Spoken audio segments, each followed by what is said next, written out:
If you want all of your data in one place, if you want a single home for all of your entities, if you want to spend more time working and less time searching, you need the Intuit ERP. I know because I'm Damon John, and I run my growing business on Intuit Enterprise Suite, the AI native ERP that's powerful, painless, and proven. Learn more at intuit.com/ERP. Hello, everybody. That's right. It's August 2nd. We're here. It's the H3 Podcast. Moving through the summer, boy. I'm telling you. I got a haircut. Nobody noticed. Nobody said anything. No comment? Looks good. I mean, It's a regular. you know the whole ritual about the haircut thing? What? It's just, when you get the standard haircut, you don't expect. Yeah. Yeah. It is the regular schmegular. It's the regular schmegular. I will say I'm very... Talk about burning okay. the witch. I'll hold that thought, Dan.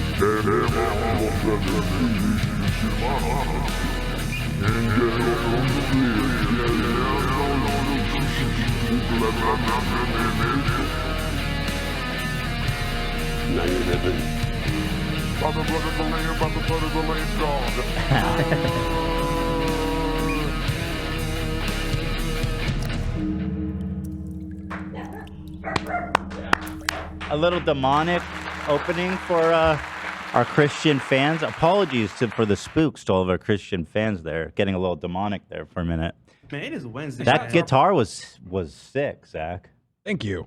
Appreciate it. It felt very spooky, but dope. I like to do a theme every week, and the theme was the death bell. So I'm like, okay, let's make it some some Slayers. Hell yeah. I like that. Hell yeah. Well done. And well done, Ian, of course.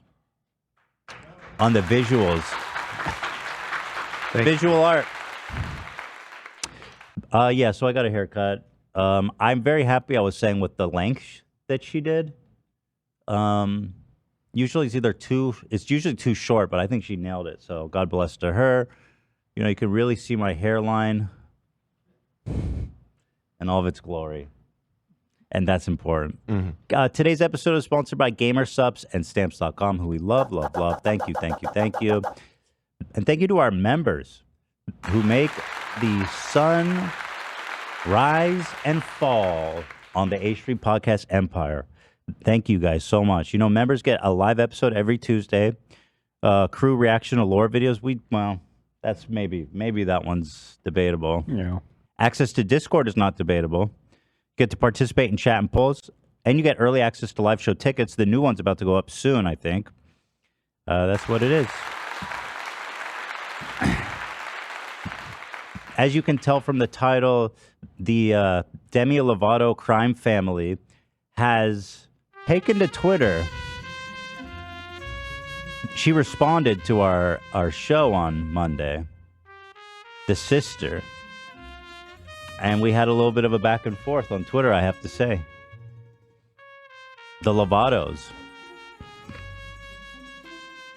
They're going to regret this one. I'm about to treat their ass like a can of sugar-free yogurt. Yo. And eat it up. Easy. I'm going to eat that ass up. Easy. Wow. Because there's no sugar in it. I'm gonna eat your ass. Or I have diabetes. Both are good options. But we'll talk about that. And also we have a huge... Also, Lizzo lawsuit. I want to touch on that a little bit. It's pretty interesting. And then our main segment today, prepared by Lena, with support from AB, is our first ever H3 True Crime PowerPoint. You're finally getting your wish. Right. Making your dreams come true. I'm a true crime boy. Mm-hmm. And, we've got our first PowerPoint, and it's quick. It's only 120 slides. Prime. So we'll breeze right through that. Prime. Starting out small. Yeah. Sensible. Yeah. But at the top of the show, we've got Dan. Has been used commercially. Dan. Oh, we're talking about this, huh? Yeah, it's at the top. Oh, what my angle? Check this out. Crowder put up a ad for his mug club and / Rumble, and he's using footage from our podcast for commercial use. This could be a problem, Crowder. Watch it. You know what I mean? I mean, who the fuck do you think you are? Fucking watch it. This isn't fair use, bitch. This is a commercial use. And if there's a path for legal action, I'm taking it. Right along with all the other suckers that use my voice for commercial use. Check this shit out. Crowder, you bitch. Hey, bitch ass, let me show you what actual fair use looks like. There's this as I watch your dumb video. Steven Crowder. What is that? Steven Crowder, despicable guy. Okay. Crowder, who you must have opened it in Discord. Steven. Why is it playing from Discord? What the hell? Okay. Never seen that before. Here we go. Dan, how do you feel about being used in this way? I just thought it was funny. I mean, You're not outraged? He's using her face to make money. I think it's funny. Steven Crowder. The clip is hilarious. I'm glad that he saw that. It's That true. is the queen. Stand by what I said. Let's watch. There's this right-wing. By the way, nobody cares about this moron anymore. This video has like 100,000 likes after a day. He's done being silent. We're coming out of the gate swinging. Nobody fucking cares. You wife-abusing, fucking dick-showing loser. Weirdo-ass drug addict, too. Not that there's anything wrong with drug addicts, but I'm pretty sure he's in favor of, like, killing them all. Loser kind of way. Like, you are everything you hate. Don't you understand that? The only thing he's swinging is his dick in the office. Yo. Dick literally onto his employees. Yes, That's right. sir.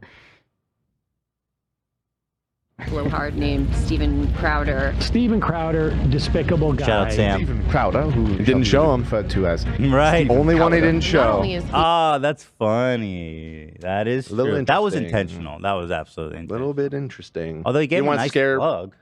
I mean, yeah, this may be better. Yeah. Steven Crowder. He can't look in the Velveteen Rabbit eye. That's what I was gonna say. It's too scary. Hypnotizing. You want to jump scare the audience.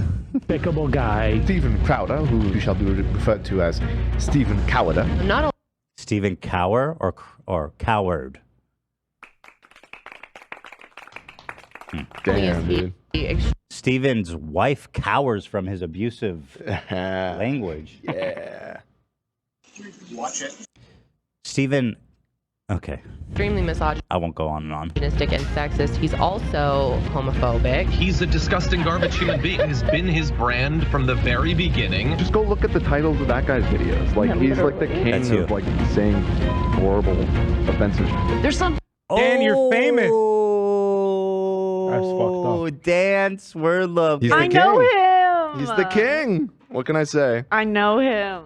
He's the king of saying horrible, offensive stuff. Yeah. And we're not even talking about like racism. We're talking about like just when you talk to your wife. Yeah. You're Watch the it. king of that shit. And your employees, incidentally, too. Didn't your co-host like straight up expose you like one day after you fired him as being a freak? You have a stop talking button under your desk. I mean, come on, dude. Who would have that? No. Dan. Stop. Who around here would have something like Stop. that? Yeah. Oh, sorry.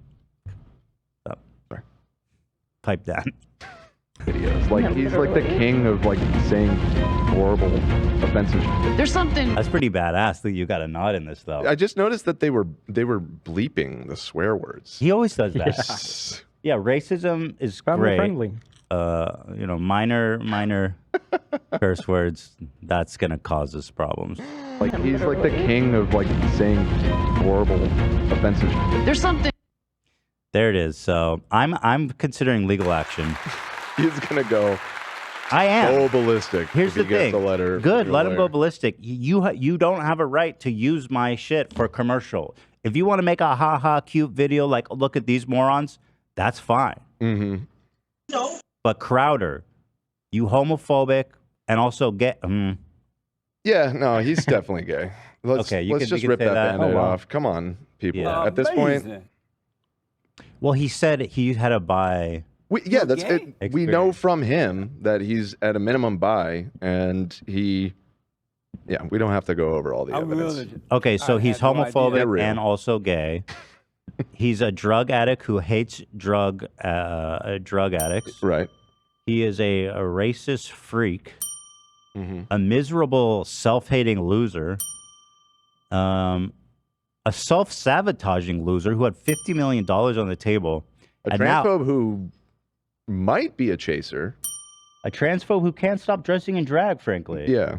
Who have long-standing rumors about being a chaser. So no, I will not allow him to use my footage. I'm checking. I'm not even kidding. I'm checked with my lawyer to see if there's any basis. Because it's, you know what I mean? Fuck that. How did you become gay? I feel like, you know, when Donald Trump uses like Born in USA or something, and then, then they send him a cease and desist. That's me. True. And it's pretty much. feel this. You know? Because I had red hair. Red hair. I don't think anyone's going to look at me sideways for that, frankly, because it's commercial. So you got to ask me permission, bitch. Yeah. I want to cut to the mug club. I'm taking the mug club. That's what I'm taking the mug club, in the words of Keemstar. You know? Fuck it, dude. Well, so you do what you want, but I get like a commission on that payout, right? I'm not getting it. There's not going to be a payout. It's just, I think what I want him to do is just have to erase it. That would be funny. Maybe issue an apology. That's good enough for me. Yeah, I'm not seeking monetary damages. Even them just having to take it down would be really fun. That's it. Yeah. Just to fuck with him because he's a piece of shit. Yeah, why not? Why not? Commercial. You're a piece of shit. Thank you, Fusi. You got my back. So there's just a video I saw that I think is fantastic that everybody should see.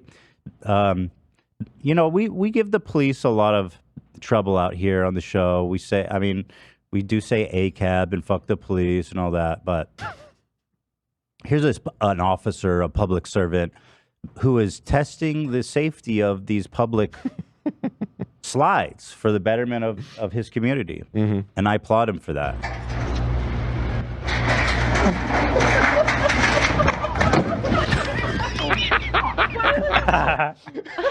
And, you know, I don't think it's safe.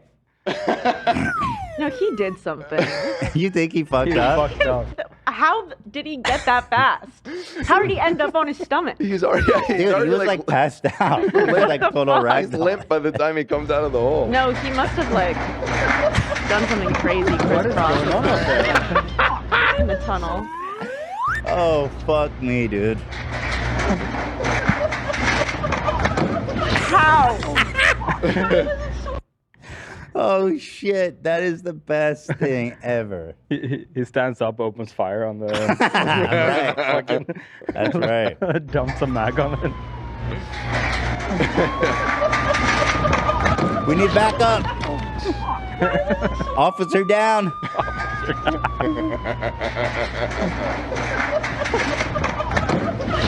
Woo, he looked dead when he came out of that. There are other forces at play. I don't know. I don't know. I mean, some slides are not meant for adults. He's too heavy. Maybe he was slicked. What, Ian?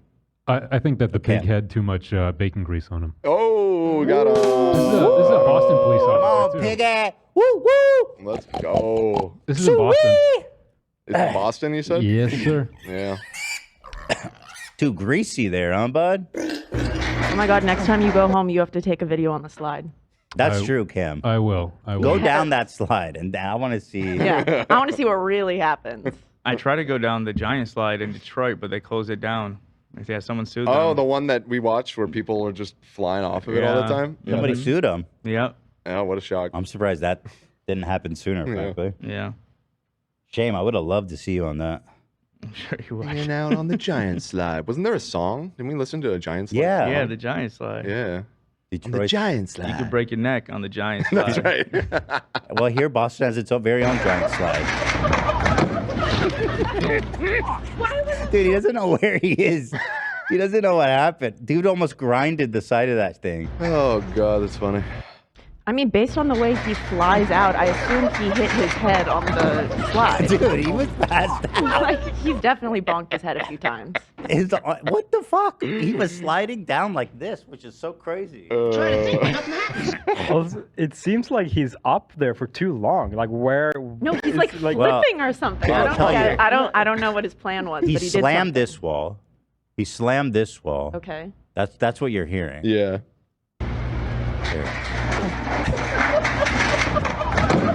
Yeah, you're right. You can extrapolate. He was like ricocheting as he came out of the hole. You can hear him coming. Yeah. Watch. Boom. Here he comes. So fast.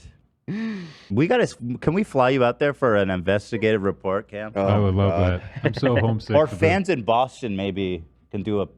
No, give him a free flight to Boston. Yeah, give me a free flight to Boston. Maybe before, to make up for never feeding him. Right. I'll bring back some clam chowder. Hungry. He's so damn hungry. Yeah. So skinny, so I am hungry. actually pretty hungry. Oh. Love, you hungry too? Yeah. I'm glad that food. Let's get some food. All right, go ahead. I'm gonna fly to Boston and get some food.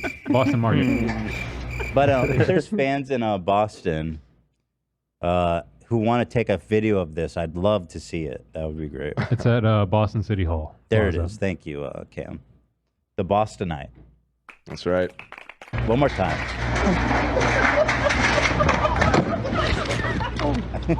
Dude, he slid like 20 feet, too. Incredible. There it is. Yes, sir. Yes, sir. All right, now let's move it on to one of our main stories here, of course. The Lovato crime family. These Lovatos have had a stranglehold on Big Yogurt for too long. Mm-hmm. Okay. Next time you walk into a yogurt store and you don't see any sugar-free options, remember who sent that. The Lovato family sends their regards. No sugar-free options, Kavish. If I walk into this yogurt store and see a sugar-free option, it's gonna be a problem. You might say, the yogurt's gonna melt when I set it on fire. I mean, you better hope you're not in it. You understand? The yogurt's gonna melt when I set it on fire. Tell him to bring out the building. The building's on fire. How you Tell him gonna to bring out the whole ocean. How you gonna make ice cream? How you gonna make yogurt when your building's on fire, Kavish? The whole ocean. Now please, I'll take a yogurt with gummy bears. I'm sick of them thinking they own the world. Here's the original tweet that started this whole thing by Madison De La Garza, Demi's sister. She said, I've been seeing a lot of support for Ethan Klein and Trisha Paytas recently. Let's not forget the things that they have both done to undermine multiple communities. And I will never forget what they said about my sister. They are both horrible human beings. Fuck them. Now, girl, you knew when you spoke my name out like this, this was going to be a problem. You know what I mean? Mm-hmm. But actually, she clarified for us, what is it I did? We went through a whole list on Monday. What did I do that they're holding this grudge? Well, here it is. Now, once again, let me remind you what she said before I show you this. Ethan Klein has undermined multiple communities, and she will never forget what I said about her sister. I'm a horrible human being, and fuck me. Here's what I said. She said, clearly Ethan's pretending like he doesn't even remember the statement he made in one of his podcasts. So in case you forgot. He does not need to pretend. You called my sister a dumb fuck. No. Oh, no. Bad No, because you it's like you have this pill that's unhealthy and be skinny, but the sugar-free, It's sugar-free like, cookies, you dumb fuck. Yeah, I think that's bad because it's like. So there it is. That's it, huh? And I was like, girl, that's not even close to the worst thing I said about her. And my only thought was, oh, okay, I understand why seeing sugar-free yogurt ruined your whole week. Because now someone saying dumb fuck ruined your whole 2.5 years. And then I had a hard time the rest of the weekend. Like, how soft are you, dummy? Soft as that yogurt. Soft as frozen yogurt. That's right. So I tweeted a few responses. She responded to me too. It's quite good, quite good. So here's what I said. When sugar-free yogurt can ruin your week, I understand why this would be causing problems for your family 2.5 years later. Fair.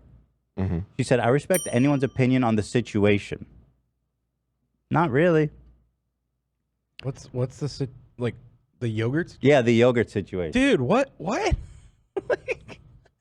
Why are you still talking about this? Weren't you all embarrassed? It wasn't even her. Your sister. Well, the way she's talking, she's really representing Demi. Like, in a sense, I feel that I'm speaking with Demi because why is she so invested in both sisters? Right. This is a conversation with me and Demi Glaze. And Demi what? Demi Glaze. Because I'm about to Okay, I'm not going to say that. I'll find a good use for Demi Glaze. It's like a sauce, right? Yeah, it's just a demi glaze. It's a rich brown sauce in French cuisine. A demi glace. Demi glace. Okay, yeah, I learned that's the new word of the day for me. That's deep cut. You never heard of demi glaze? No, I don't know. The fuck, dude? Really? Is this like common knowledge? A rich brown sauce in French cuisine? I don't know. I mean, I know. You watch more cooking shows than me, I guess. It's from the Ligma family. Oh, is it? No. Related? No. It's like a pot roast sauce. I mean, damn, I thought you worked in restaurants. You never demi glazed Well, I didn't it work up? in a steakhouse, and I also don't eat meat, so this might explain why I'm not familiar. That's fair. I'm the meat chef. Well, I'm going to treat her ass like a fine pot roast and demi glaze the shit out of her. It's from the Secondi Islands. It's from the what now? The Secondi Islands. Oh, right. The what? Secondi Islands? Is that the island Napoleon swam back from? Yeah, the Secondi Island. Yeah. Is that where the demi glaze was invented? The Secondi's nuts, bitch. Yo. What's your problem, dude? Where are you coming from? Yo, dude. What did I do to you? You coming out with the suck on these nuts shit? About to demi glaze your ass if you don't pipe down. Anyway, she said, I respect anyone's opinion on the situation, just not sure why such harsh and hateful words were necessary. Okay. By the way, this was not and has never been about sugar-free yogurt. It's bigger. This is bigger than the yogurt. This is about other things, like diet culture. Yeah. I think, honestly, my read on the situation, and like I could be totally wrong, is I wonder if she watched the show, and obviously, like for Demi, this situation with the frozen yogurt stemmed from like other things. Demi's talked about her eating disorder and how that's like prominent in their family, I think. So I wonder if she was watching you guys just like talk about her sister in like such a insensitive, but like you guys just talk like that, but it is her sister and she was there for that. So I wonder if it like struck a nerve and she was like, these are people I watch, they're talking about my sister. Definitely. I mean, You think? clearly, Yeah. she was clearly right, but like, let's revisit her original statement here. Hi, sisters.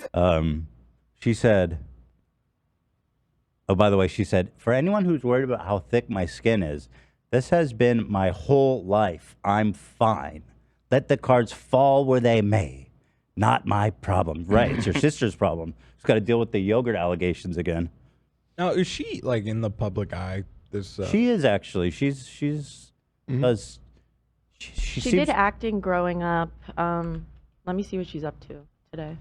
I've been seeing a lot of. Remember, this is what she said. I've been seeing lots of support for Ethan Klein and Trisha Paytas recently. Let's not forget the horrible thing, or the undermining multiple communities. What the fuck did I do? Undermine the yogurt Well, community? she hasn't She didn't specify. She hasn't on that one clarified that one, but the second half of the statement, I guess, is the dumb fuck. Okay, and I will never forget what they said about my sister. Dumb fuck. Fuck them both. That's even as bad as what I said. Yeah, but you started it. bad because it's like you have this pillow that's unhealthy. And You started it though. It looks like Madison is directing, screenwriting, and producing right now. Right, so nothing. She's probably working on a horror film. Taka the diet-free yogurt. What'd you say, Dan? I said so unemployed. Yeah, that's the sense I got. Yeah. And not just And because especially, of the strike. yeah, Because she's especially talented. because of the strike. Yeah. Yeah, she was unemployed before the strike. There's a strike. That's true. Talentless, probably why. Jesus, we don't know that. I don't. We don't Just know a that. guess. Her sister is extremely talented. Although so I maybe can it tell, runs in I the can family. tell her that she's Yeah. a beautiful singer, but Yeah, it's like Well, the that's I don't know. talent. Did you ever make a extent of- movie? Oh, right. No comment. I don't know. Camp Rock. But I'll say this: I can tell her temperament is a little fucking off. I mean, because if she's a director, this is not gonna be a good situation. Imagine one of the PAs walks in with sugar-free yogurt. It'll ruin the whole fucking week. It's gonna be like that Tom Cruise incident where he just yelled at everyone. Yeah. Oh, that wasn't Tom Cruise. It was Christian Bale. Christian Bale. Yeah. No, Tom Cruise did it as well. He had a diva moment. Yeah, oh yeah. Wait, when? It was during COVID. Someone wasn't wearing a mask, I Yeah. think, and they had to shut Oh, down I thought that was production. vibes. I like that. Oh no. It was.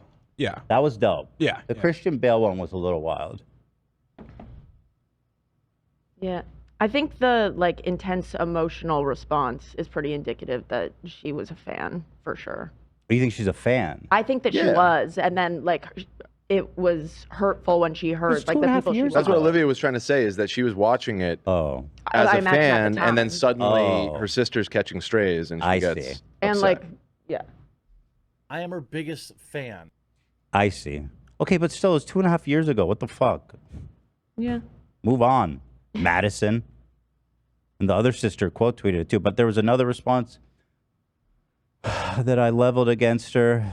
What brought this up, you think? Because she said, I don't know. She said Trisha and Ethan have been getting a lot of positive and support on the internet right now. Trisha was getting some support because of the Colleen stuff. thing, but I didn't. feel like everybody hates you. The same that they always do. Yeah, people have always hated me. Sorry, Madison. Nice try. I have an alternate idea. Go ahead. I wonder if she came for you both if she wants frenemies back. Frenemies back. She's playing 4D chess. Maybe. Yeah, I don't know. I don't think the Lovatos operate on that high level. They live their lives. They're as more of a frenemies. chess people. They're more of a checkers people. Yeah. I saw someone point out that Trisha and the sister had been on the same podcast. Oh yeah, within a couple of weeks. yeah. Really? And I feel like that could have triggered it somehow. I think it's the Colleen stuff by also the. Dude, what was that? I saw it. It looked like Trisha was in blackface on this podcast. No. She was on Chrissy Carlson Romano's podcast. Can you who pull it played up? Kim Possible, Her and she skin had looked the super Kim dark. Possible, the cartoon lip drawn on. She looked like Samuel L. Jackson. No. Those are her words. Those not are her mine. words Yeah, for just for the anybody that record. doesn't know the background. She thinks she looks like. Anyway, I responded to her tweet about I respect anyone's opinion, and I said, I think it's nice that all you siblings have your sister's back, even if she was being a dumb fuck at the time. Family. And of course, the irony being that I called her a dumb fuck again, right? Right. You did double That shows down. how little I care. Damn. Mm-hmm. Damn. What now? What now? Madison de L. Garza. Ooh. That's right. Can I find that Samuel Jackson on that one podcast? Yeah, I need that. I need that. Right now. Yeah, what the fuck, dude? What is this? Impossible. No offense, but what the fuck is this? It's Kim Possible, dude. Do you want me to send you a photo of Kim Possible? Is she? What color is Kim Possible's skin? Well, she's a cartoon that character, color. but she's a white character. But her upper lip is like a black. All right, let me see Kim Possible. You don't know Kim Possible? You really don't know Kim Possible? You don't know what Demi-Glaze is. I do. I do. Kim Jesus. Kardashian. Kim Kardashian. All right, let me see Kim Possible. I mean, it's this character. Oh, Are you- why is her skin dark? Why did you send the? It's just this. You see how? AB sent the hot. As Kim soon as I Possible. sent it, I'm like, wait, is that her usual outfit? Did someone type hot Kim Possible? He sent a cleavage like sexy version. Well, I think you're describing a little more racy than I am. That's not on Google when you search. Tone it down. It's a kid's show, Where'd you man. get that? Little folder or something. It is. You look at there. It is. There's my search. I was just trying to find a close up. Tits. Okay, so do you agree that her skin tone got a little haywire here? Am I the only one? It might be the shadowing that you're talking about, but I don't think so. Wow. I mean, Because maybe she has red hair. She should have fair skin. It looks Like, she should be more white, not more I mean, dark. I guess. I don't But know. she's probably trying to just do like- some like cartoon shading. Could be the lighting too. I don't know. I think- can't tell from this screenshot. Okay. Here, Cam, can you get us one of the lighting where she's in blackface, with the true lighting? Let's move on. There it is. Shout out to, well, Jay, we're on the same level. We both are ruining communities left and right. Madison, let's see. Madison and her mom are on TikTok live. This was pretty great. Let's take a look. Come on. It was one of them twos that called into our show, by the way. And the mom... We don't know that for sure. Dude. I know we had the whole discussion about it. 89% yes yesterday on Monday. Yeah. Maybe. Now, here you can see the mom doesn't know who we are. Someone asked about, hey, do you want to go on H3 podcast? Because I said I want to interview them. Okay, so now we're gonna Eva, thank you. Yeah, thank you for the first gifts, you guys. That means a lot. Okay, please tell me what's going You fucked up reading that out loud, girl. on. I can't. Not on here. Okay, I Not don't on even here. know what's going on there. I don't even know that guy. Okay, so it was for sure the sister. The mom doesn't even know. Well, how does she know it's a man? She said, I don't even know that man. Is that what she said? Hold on. The name's Jonathan. Okay, so now we're gonna Eva, thank you. Yeah, thank you for the first gifts, you guys. That means a Why is Demi Lovato's family on here begging for fucking TikTok stickers? I mean, what the fuck? Have some damn dignity. Thank you for the 5 cents. For the family, for the family name. You know, is Demi not hooking you guys up? The prime. She not sharing the wealth? Demi Lovato net worth. She's a pretty big deal, right? 40 million? She's from Albuquerque? Yeesh. What's your problem with Albuquerque? What do you know about Albuquerque? Nothing. Well, gators. I know there's gators there. No, that's in Arizona, bro. I know there's gators in Albuquerque. I think Anyone it's here like, from Arizona? In New Mexico, maybe? Yeah, it's in New Mexico. Okay, please where tell me Breaking what's Bad going takes on. place. I can't. Not on here. Okay, I don't can't. even know Not what's on going here. on there. I don't My even name know. is so foul. What did I do? I feel that we could bury the hatchet. We could bury the yogurt if it were. Because there's really... Me and you, we haven't wronged each other so much, have we? I know you called into the show. Wouldn't it be nice to be able to watch We don't the know that. I need to keep Well, according to correcting you on 89% that. of our audience, it was her. In the opinion of a large majority of the audience, one of them may have called into the show anonymously. Wouldn't it be nice to be able to watch Unconfirmed. the show again and just be a part of the community without feeling that animus, you know, for the yogurt incident from 2.5 years ago? I want you to come back to the family. Well, you need to bridge the gap. You need to apologize for calling her sister a dumb fuck. I do apologize. Yeah. But she do okay, you think but that her sister's a dumb But fuck? they have to accept some accountability that this was very silly. I don't think they're willing to accept the silliness of what that was. Of the yogurt incident or of bringing it back up Of the 3 yogurt years later? incidents. They seem to not want to accept any blame for that. I think, well, Demi apologized for that, did she not? It was fake, obviously. Hollow. This is her sister. It's not Demi. Both sisters. It was obviously hollow. You don't think they don't talk? You think She they're in a obviously group goes and chat? begs her for money at least once a month. Keep her ass off TikTok live. And then I had a hard time the rest of the weekend. Straight up panhandling. I He's will never coming on after I will this. pay you for the appearance. What? We never do that. We can't. I'm extending that to her because Wow. she needs the money. Oh man. I'm extending the olive branch or the TikTok rose emoji that costs 1 cent. I'll get you a bunch of those. A dozen. I'll buy you thousands of those, girl. Bury you in them. And this is, just the. And actually, you know what? I'm willing to even start a show with your sister called Smart Fuck. And here we can bury the hatchet together. Doot On the mic. and he thoot. Together at last.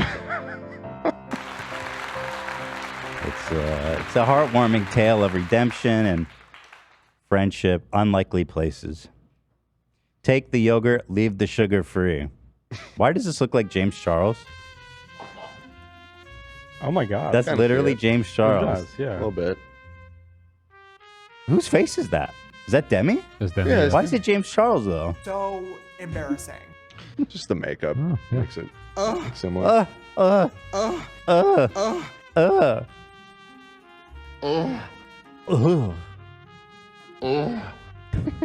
So, what more can I say? I do apologize. I do apologize for calling your sister a dumb fuck. I That's big did of say you. worse things. I apologize for those too. That language was not appropriate. It was inappropriate. You could be critical of somebody without calling them a dumb fuck. And that's where I fucked up. Mm. So I do apologize, Madison. And if you want, I'll even get you like one of those Bronchiosaurus stickers on TikTok. What did those run for? Well, it's at least $1. At least $1? A whole dollar? Yeah. I'll get you a Bronchiosaurus sticker if you come on. I'll fill you in later. Okay. Am I wrong though? Is this weird that they're like, they're on here to make like $2? There's 86 people watching. Okay, so now we're gonna Eva, thank you. Yeah, thank you for the first gifts, you guys. That means a lot. Unless Okay, they're being please paid for whatever they're doing. By who? For 85 views? That's a good point. What's going on? I can't. They just started out. She's starting out her TikTok career. You got to start somewhere, right? Well, I'll tell you something. Support small creators. Some people might say, oh, well, they just started the stream. That's why the views aren't up. Well, watch. It starts at 86 and it goes down to 85. Okay, so now we're gonna Eva, Look at that. They're losing audience. Fluctuation. A little fluctuation. Yeah, Top thank right. you for the first gifts, you Stable. guys. That means a lot. 85. Okay, please tell me what's Also, going I think on. it's important to note that our fans as well, like we just talked about them, so they're probably in there because of that too. True. 50 of them are HB podcast viewers. That leaves 35 people. That's like basically just the sisters and their friends watching.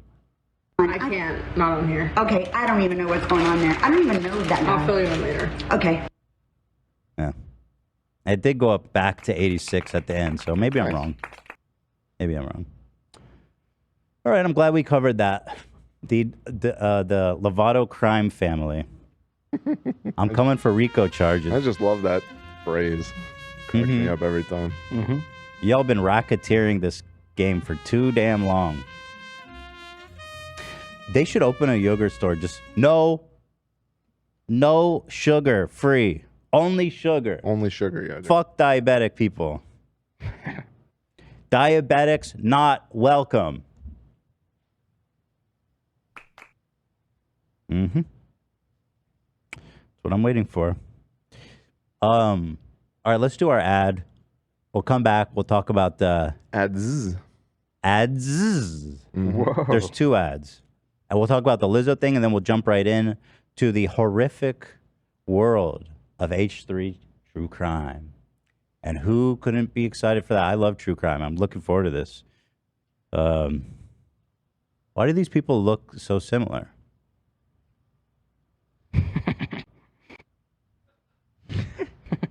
I mean, if I could say something nice about Demi, I don't think she's as bad as James Charles.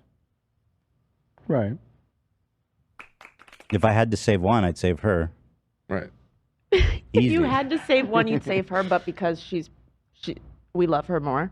I don't love her more, but James deserves to. Yeah. I know what you're saying. I didn't say anything. To be held accountable. Exactly. 100%. Okay, Ethan, calm down. Let me focus because Ethan is getting a little too goblet mode already today. Living up to the off the rails name. Get it together. Come on. Hold it. Rein in it. Yourself. Here we go. People keep saying, help Reckless Ben. Let me talk about Reckless Ben.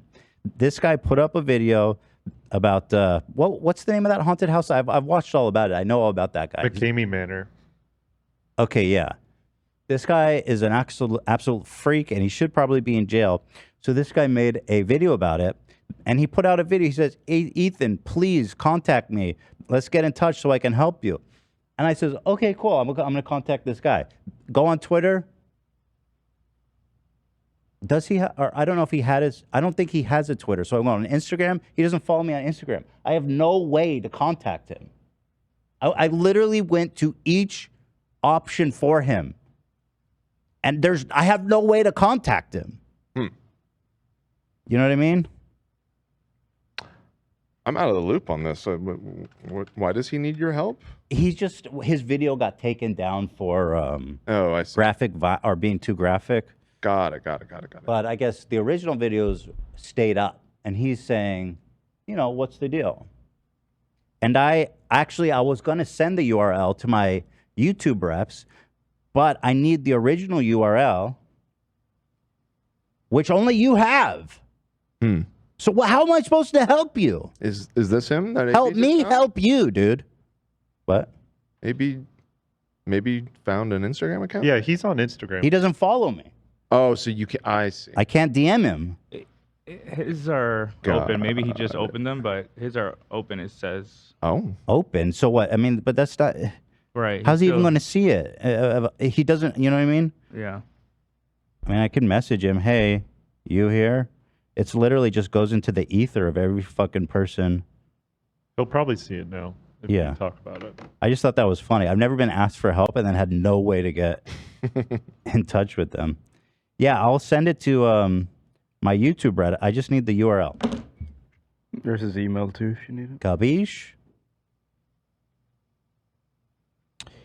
And that's all I can say about that. Okay, Reckless Ben checked off. Got him. A little reckless, if you ask me. Okay. All right. Thanks for coming out. All right, listen, let's thank our sponsors. Gamer Sup. Oh! We love Gamer Sup. We love Gamer Sup. New flavors coming out at the end of the month.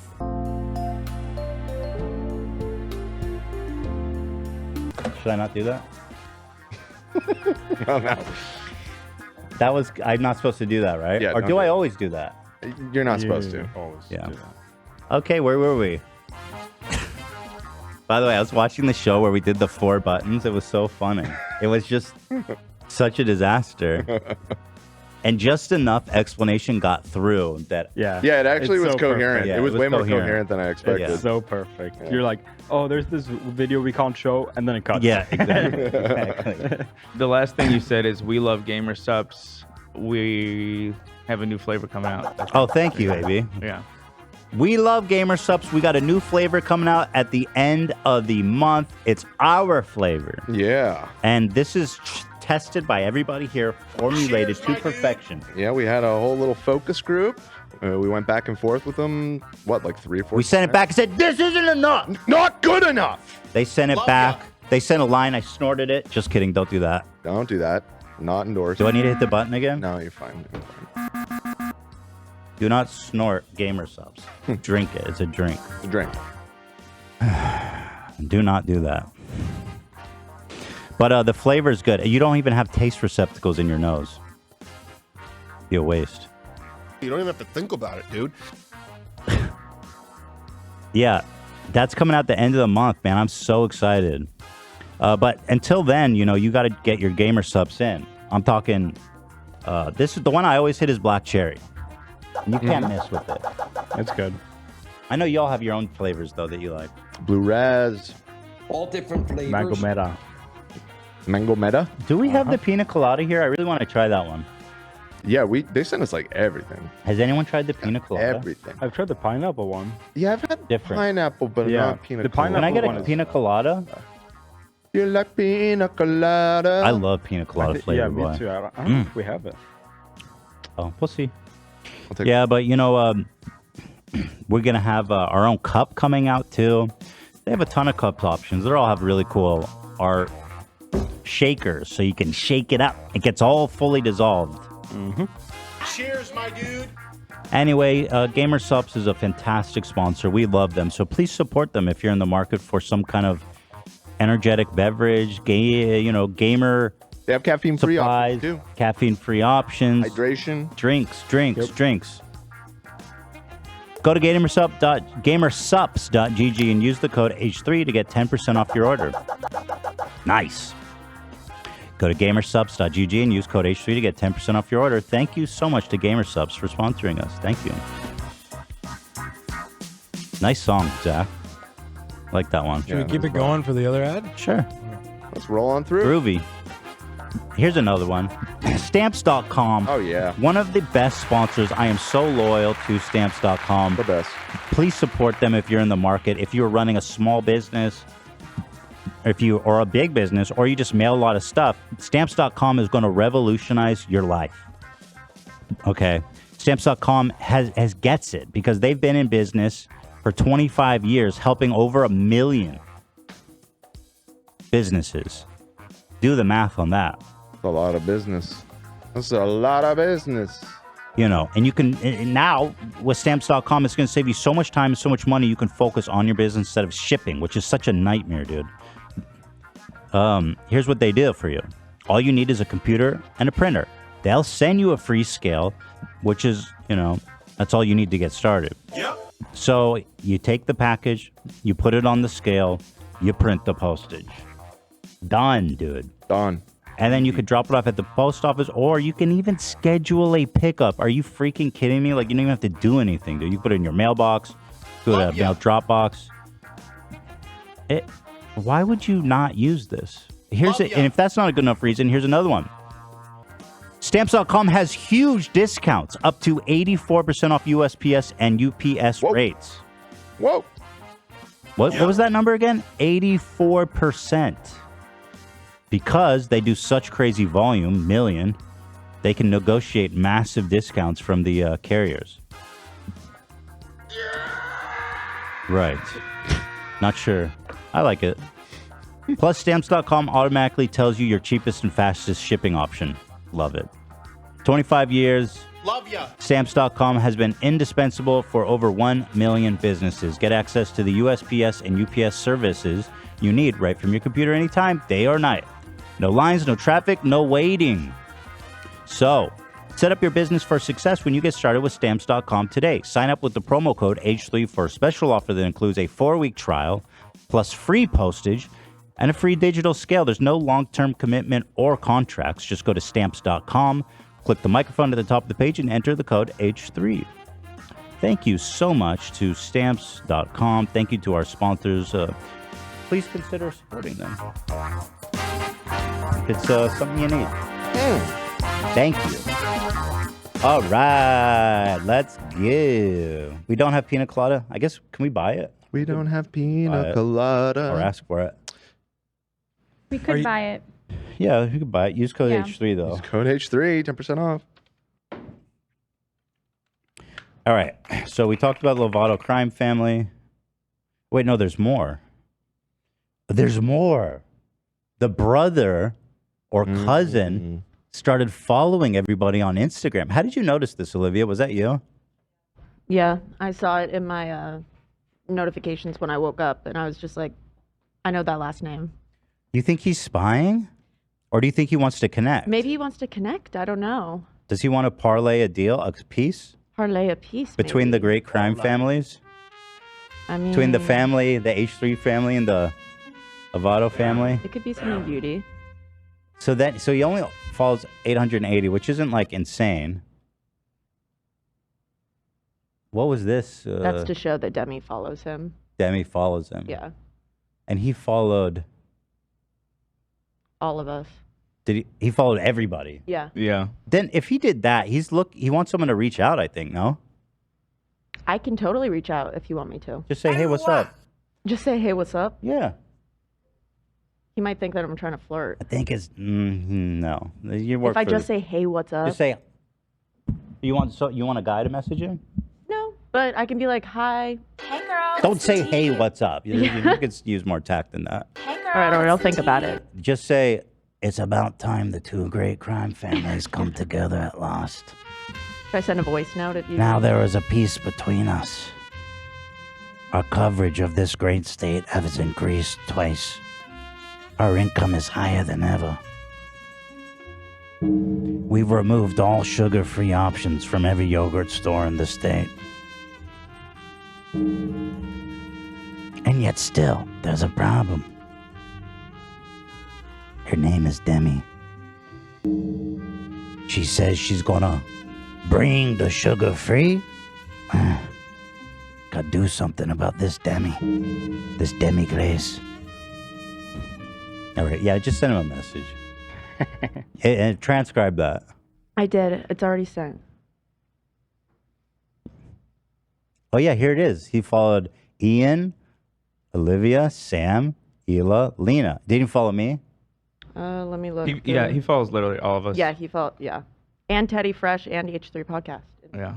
That just happened. Yeah. Maybe he hates his family. We're gonna get to the Hate bottom follow? of this. Was it a hate follow?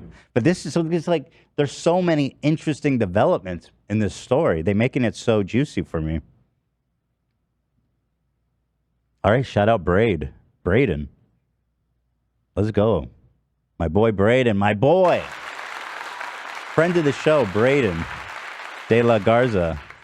He's an actor, prolific actor, as I understand it, and a very talented musician as well. Also very beautiful, handsome guy.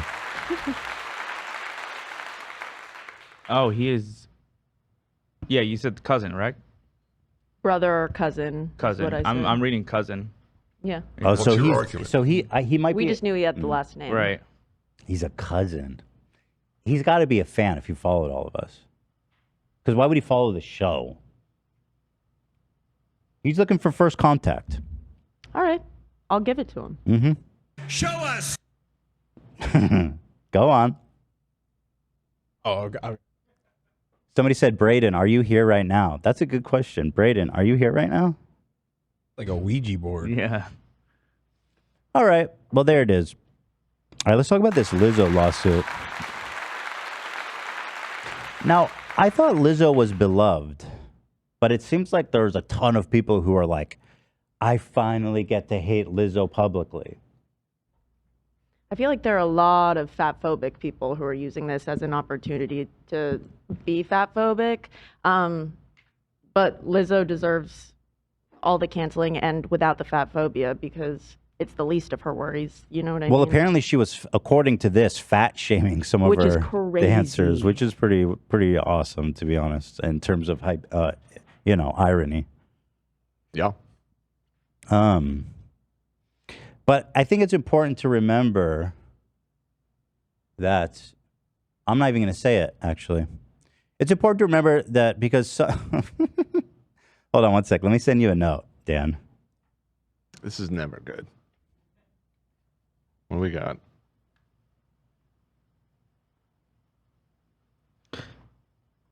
Mm-hmm.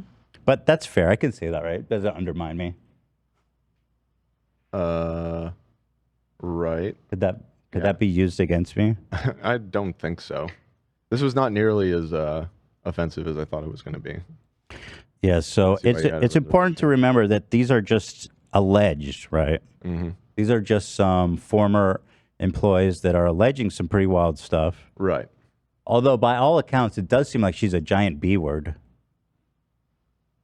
Oh, not like giant in that sense. Nobody thought that but you. I heard Snickers. I think it was the B word part. What? B word's funny now? No, not giant though. She's a normal. I mean, she's not normal size, but she's a B word. No reference Yeah. to size. No, everyone was on the same Yeah. page. She's a B word. Lizzo sounds like a bad person. She's a from bad, the- baddie. Bad. Yeah. No commentary about her figure, which, you know, as a member, I guess, I don't know if I'm a member or former member of the fat community. Ex-member? I'm still obese, technically. I checked my BMI. No, not obese. I graduated from obese to overweight. Oh. Yeah. Congrats. Thank you. All right, so let's read through this. Lizzo's being sued by 3 former dancers for alleged sexual harassment and creating a hostile work environment. Yada, yada, yada, yada. 2 alleged they were pressured into nude photo shoots. 1 woman claimed to be nearly assaulted by Lizzo.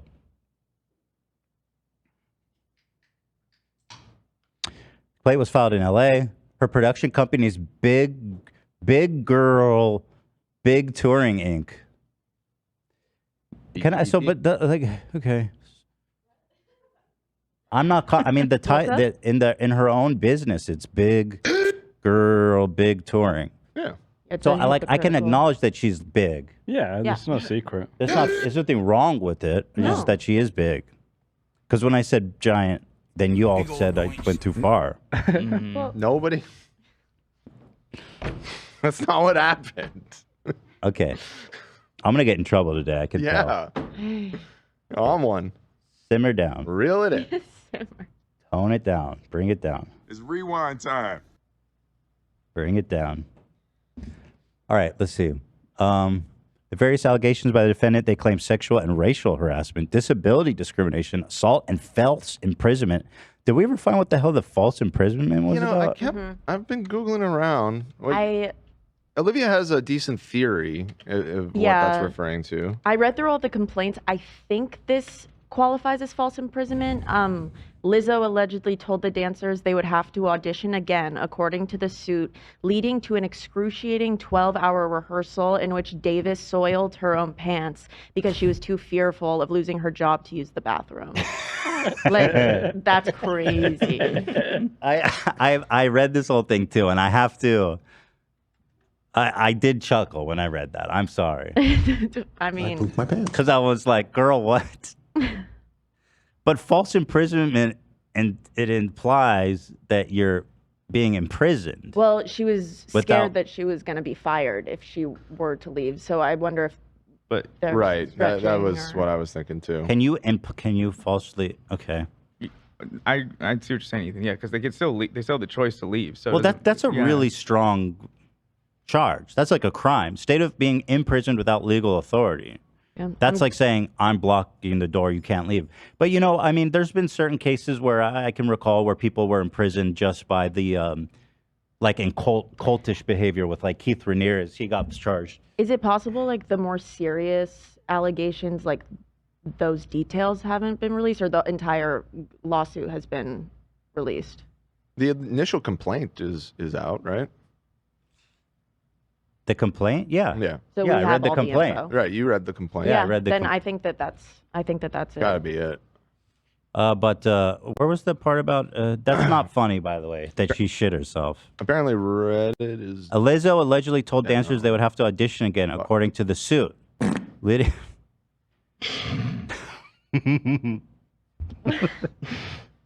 Fuck, dude. Grace just donated $20 and said the false imprisonment was because one of the dancers was fired and held by security while her phone was confiscated to have photos removed. That's false imprisonment. Yeah, that makes sense. That makes That's sense. fucked up. Yeah, thank you, Grace. Okay, good. All of the articles that had write-ups about this didn't really clarify that, so I Yeah, they appreciate did tell the story explanation. about she tried to like record a conversation so that she could have it like later if she was complaining about obviously her horrible treatment, and then Lizzo like Okay, found out. that makes a lot of sense. That's fucked up. That's definitely some imprisonment going on there. But I was reading this, so they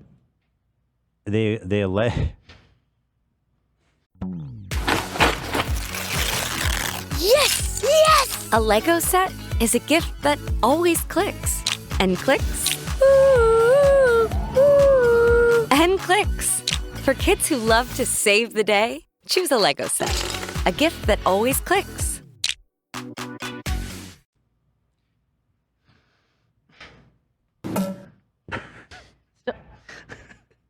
Lizzo allegedly told the dancers they would have to audition again according to suit, leading to an what is getting you, man? excruciating 12-hour rehearsal in which Davis soiled her pants because she was too fearful of losing her job to use the bathroom. That's horrible. I mean, it speaks to the culture, right?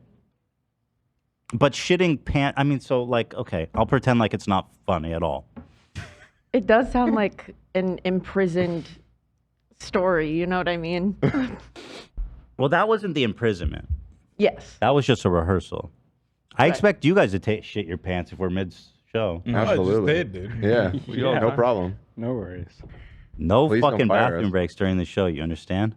I locked the bathrooms during the show, actually. It just surprised me. It took me by surprise. I never read a complaint where they're like, I shit myself.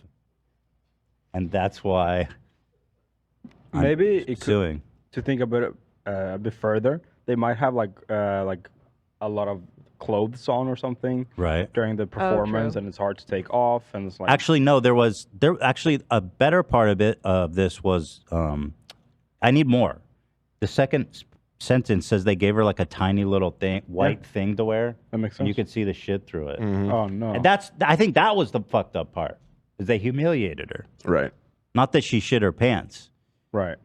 Because I mean, at the end of the day, you know, we're all pants shitters at one point in our life. And Zach, for example, shit on somebody's lawn. Fuck yeah, dude. And in their car. Separate incidents. Well, I never shit in someone's car. I got rosebud all over their car. That's fucked up. Right, you just had an ass that leaked in a car, but it wasn't shit. As you look for that, I'll keep reading. The complaint alleges Lizzo encouraged her crew to touch the nude performers and engage in other explicit sexual acts with them. Lizzo then turned her attention to Miss Davis and began pressuring Miss Davis to touch the breasts of one of the nude women. The lawsuit reads, Davis declined, but Lizzo allegedly led a chant encouraging her to do it. Davis briefly touched the performer's breasts and was mortified.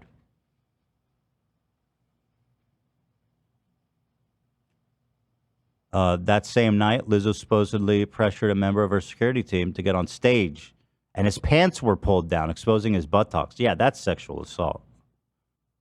Right? I mean, what the fuck? She sounds wild. I think that's the part that like people didn't expect. She is like a full-on degenerate. Like, geez. About a week later, Lizzo invited her dancers out in Paris, allegedly telling them they were going to a place with live dancing performers and that they would be able to learn something or be inspired by that. It was a nude cabaret bar. I mean, that seems like it doesn't seem like that. That one, I'm just gonna say, it's like okay. I mean, it's nude cabarets. What do you? That's not like pornographic, right? I mean, it's these girls with feathers and do like this, right? That's It's the a cabaret. sexual dance.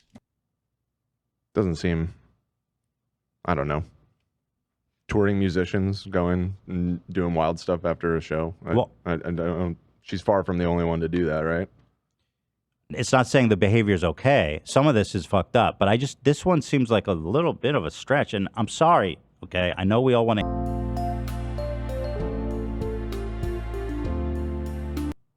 Really? I think people. I didn't even hear. You heard it because it was a reference too. I just think it's safe. Yeah. I don't know if I got it though. No, you definitely you did. It's 30 seconds. It's 20, but Oh, yeah. 20. I'm surprised you didn't think so, Dan. Let's just move on. I guess I don't know. It didn't. All right, that's the first button. Cheers, my dude. Second. Yeah, that's the second button. Wait, it is? What was the first one? During the ad. Oh, right. Today, what do I do? How do I calm down? Well, thankfully, Lena will be leading most of the episode after this. I've almost made it through. Yeah, you just have to get through the rest of the story, and then it's out of your hands. Just don't play chestnut, Zach. Please. You got it. Lizzo allegedly told the dancers that they would have to audition again. Oh, this is one we read. Did you ever able to find that? It's in the complaint, or The one where she berated her for her weight? it was right after this sentence. No, it was she gave them like maybe it was from the complaint. And that's why you can't. I don't know.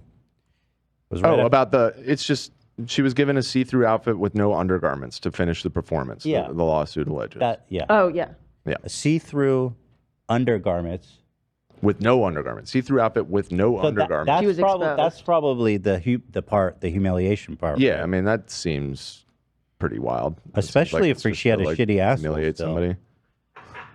You know, it only says soiled. We don't actually know if it was poopy. Soiled? Oh, you think maybe she peed? Peeing is soiled. Oh, that's as well. fair. That's true. That's true. Is it though? Yeah. Is it definition? You know what? If you pee your own pants, you've soiled yourself. That still counts, right? Let me look it up because that is an interesting point. Make Soiling it is when a dirty. child regularly poos their pants. Well, that's the NHS.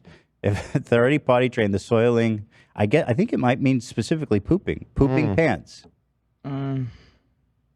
It can mean other things. I'm looking if it's commonly referenced to. I mean, this is a legal document, though. We need to be precise with our Listen language. to this: right? to stain or defile. Yeah. She defiled her pants. Where is the best place to shit in a Walmart? To control, to lose control of one's bowels. I think it means shit. Okay, well maybe. Soiled is an adjective that describes something that has become dirty. Well, I know what soiled means. Mm-hmm. Yeah, right. You know, I think It's it means vague though. It's slightly vague. It's a little vague. It feels like it could be It either could way. have been but, written to mislead. Yeah, they could have frankly. been pee and soil. Yeah, and Maybe you she use just soil to make people jump to that conclusion. Well, regardless, Right. she had to change, and they gave her see-through. Yeah, I mean it's bad either way. You know what I mean? Yeah. Thanks, Zach. So not to defend Lizzo, but I just that one stuck out as me as like, you know, I don't know. Davis and Williams alleged that they were pressured to participate in a nude photo shoot as contestants on her show. In May 2023, Davis was fired on the spot after Lizzo believed she privately recorded a meeting. Miss Davis has a habit of making audio recordings of stressful interactions so she can review them later in less stressful environments, the lawsuit says.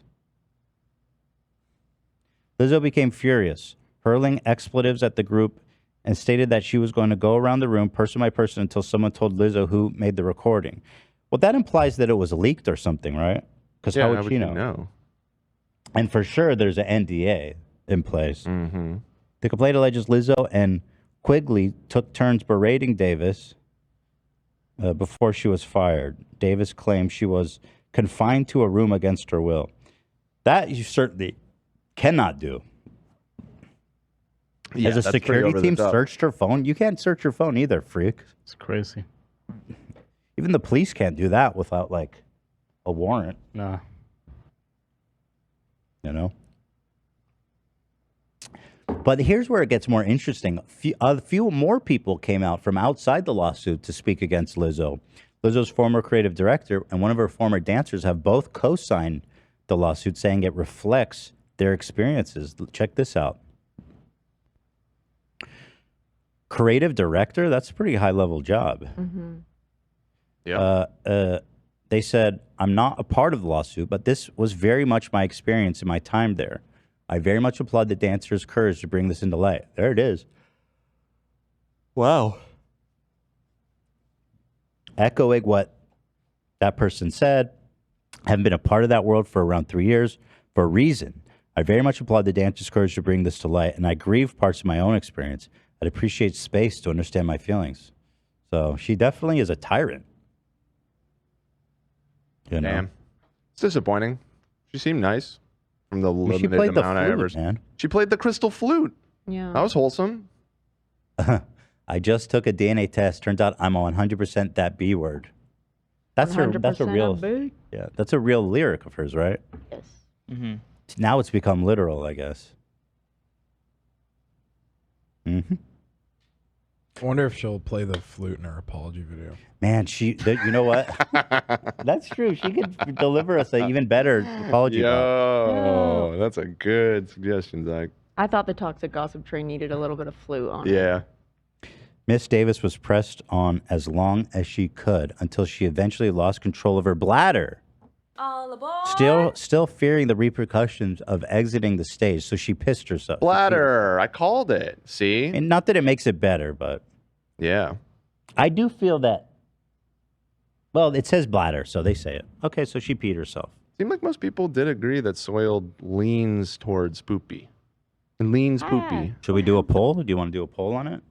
Okay. Does soiled mean pee, poop, or both? Does soiled mean pee, If you want to poop, watch a streamer that wants to pee in the potty, or both? Then watch anyone but me? What the fuck is that? Quartering. I think it's poop. But you know how the conservatives were losing their mind because she played the crystal flute? They defiled the pure crystal flute. They were James right. Madison's crystal flute, our Yeah. most precious relic of the United States. They were right. She should have never played that crystal flute. Yeah. Good tarnished. people only. Pearl is gonna City. love this. She's always talking about Lizzo. Who? Pearl. Oh, all of the Oh, like no. quartering has like 1 million Lizzo videos. I think. Maybe I'm. Well, Lizzo is Oh my God. is to Pearl what Brie Larson is to the quartering. DNA test turns out we're 100% the best, even when we're going crazy. Thank you, Pearl, who might end up being a stand-in for Lizzo if she gets into enough trouble. Okay, well, this is interesting. The majority of people are saying both, 50%. Second place, poop, 37%. So soiled can be pee. Very bad poll. Does soiled mean pee, poop, both? How is that bad? That's a perfect poll. Thank you. Because I wrote it. Oh, I guess that's true. I can't take credit.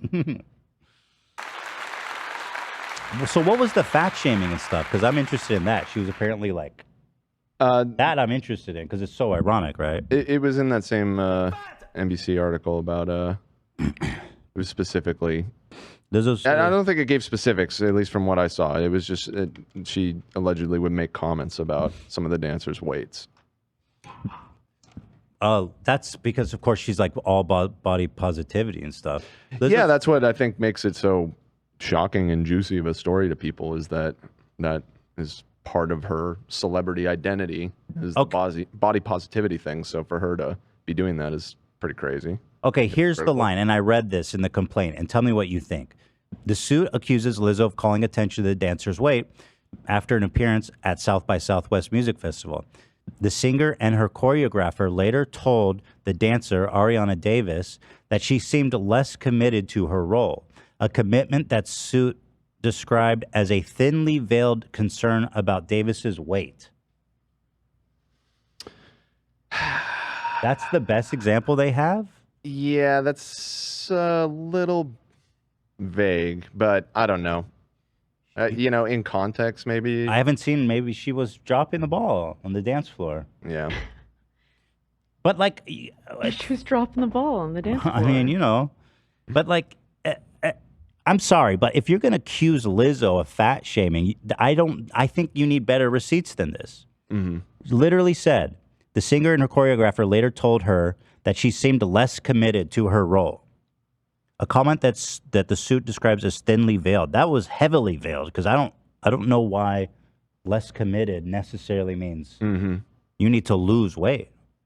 And I mean, Lizzo's like, she's a really good performer and dancer, and she's obviously has a larger figure. Yeah. So. Yeah, I agree. I would need that to be explicitly stated, or at least, I don't know. You know what I mean? It's just that, I don't know. I know y'all want me to fucking shit on Lizzo right now, but I'm just calling it like I see it. I'm not saying she's wrong or that everything's wrong in that claim.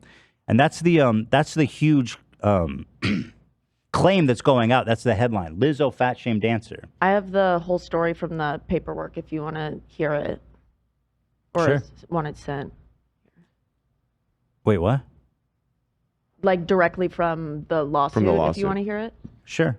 I This quote is from the lawsuit, I think. I read through the complaint right now. There's only 4 mentions of weight, and it's all vague. There's no specific instance. It talks about how, in general, a weight gain means this. It's considered that a dancer may be lazy, and then the person who made the complaint said that Lizzo had previously called attention to her after noticing her weight gain during a South by Southwest music festival. And then by saying she's less committed, right? Right. It's very vague. There's no quote. Yeah, There's I no don't know if that specifics. one's going to hold up in a court. You know. Well, the thing is that inference like that. This is, I feel like, really damaging to Lizzo because of her body positivity, and this is the headline that everyone's running with. And, right. I mean, I think I'm not seeing it. I'm just not seeing it. Less committed. Dan, I'm feeling you're less committed today. You're looking a little less committed than you were last week. You know what I'm saying? Come on. What the hell? You think you're a little bit too committed to that Taco Bell. Now, that would be fat shaming. Right. Yes. She says that the questions about her weight gain, accompanied by Lizzo's statements made after the South by Southwest festival, gave Miss Davis the impression that she needed to explain her weight gain and disclose intimate personal details about her life in order to keep her job. So I guess that, yeah. It's all she felt she needed to. Yeah. It was thinly veiled. Yeah. It sounds like she's like, yo, what's going on? Your performance is lacking. And she's like, yo, I'm doing all this stuff is happening. I gained some weight, whatever. Well, maybe this is just the initial complaint, right? So there'll likely be more evidence in the further filings. You know what I mean? Maybe they have something to back that up. I feel like it would be there if they did. Conscious AI said, I was a professional dancer, and they will definitely correlate your commitment with your body figure. The whole sport is about how you physically look on stage. Okay. Although I think a lot of our dancers are larger figured. If you look at, let's look at her dance here. Lizzo, South by Southwest dance. Let's take a look at their. Yeah, I mean, they have kind of similar. I'm not saying any. Hey, you might have just saved me with that one too.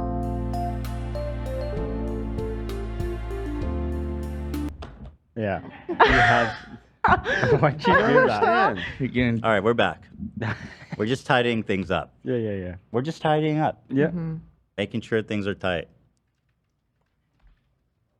Cleaning house. I don't want to be pushing the button, but I know today I'm off the rails, and let's just keep this train going. But what I was saying, I don't know if it got cut, is because her dancers have a similar body type to her, the commitment angle doesn't translate to, losing weight necessarily, in my opinion. So I don't know. It says weight gain.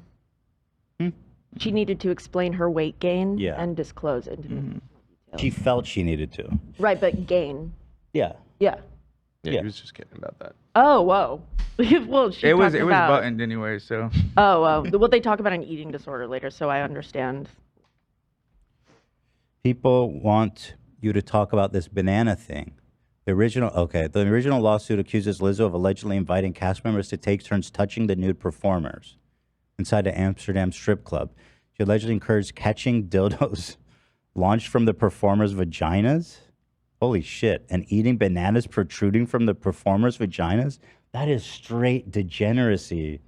Let me tell you about bananas. She's wild. Yeah, I mean, that's pretty vile. Well, hold on. Let me read that again. She's allegedly encouraging people to catch dildos launched from the vaginas? Can you launch a dildo out of a vagina? Probably. Listen, I don't have a vagina. I don't know the logistics of it, but it seems like a dildo would be a pretty heavy thing to launch. These are talented performers. That's true. Vagina. Some of the best in the world. Yeah. Imagining you have a vagina. Okay, so they're at the strip club and they're launching dildos and shoving bananas in? Fuck me. That's gross. Yeah, I mean, look, there's enough in here that looks really bad for her, for sure. Lizzo out here giving vegans a bad name. Dan, come out as vegan, please, to reclaim our good name. And to speak up for the voiceless. Don't put that pressure too. on me. Don't stop at vegetarian. The dairy cows and eggs laying chicken need liberation as well. Tim Scholes. Cool. Thanks for the $50, dude. You're not interested in going vegan? Not really. Well, the thing is, you can humanely harvest animal products like milk and Yeah, the eggs ones and that wool. Sure. Even beef, but it's very rare, very, very, very rare. Tell him to bring out the whole ocean. Bring out the whole damn ocean. All right, let's move on past Lizzo. Thank you. I only had to do the button 5 times through that segment. Now let's get to some real tea. Thank you to Lizzo. Thank you. All right, so up next, we have our first ever H3 True Crime segment. Brought to you by Lena. Ayad. Do you want to come sit here? And are you guys going to sit here? We're going to move to the couch like we did previously. Correct. Yeah, I'll come up there. So today's PowerPoint is about one of the most prolific killers, I think, ever. And it happened right here in LA, the Night Stalker. Watch murder porn. This guy was a real sick, twisted MFer. Actually, I should even give a trigger warning because this is gonna, it does include essay, really heinous essay, and obviously murder. But we're not showing anything graphic, but we will be discussing it. Yeah. There's some blurred photos. Yeah. But if you guys like true crime, I guess let's take a look. Also, it includes testimony from my parents who were in LA during the time. Kind of interesting. Gives it a little bit of a unique angle. There you go.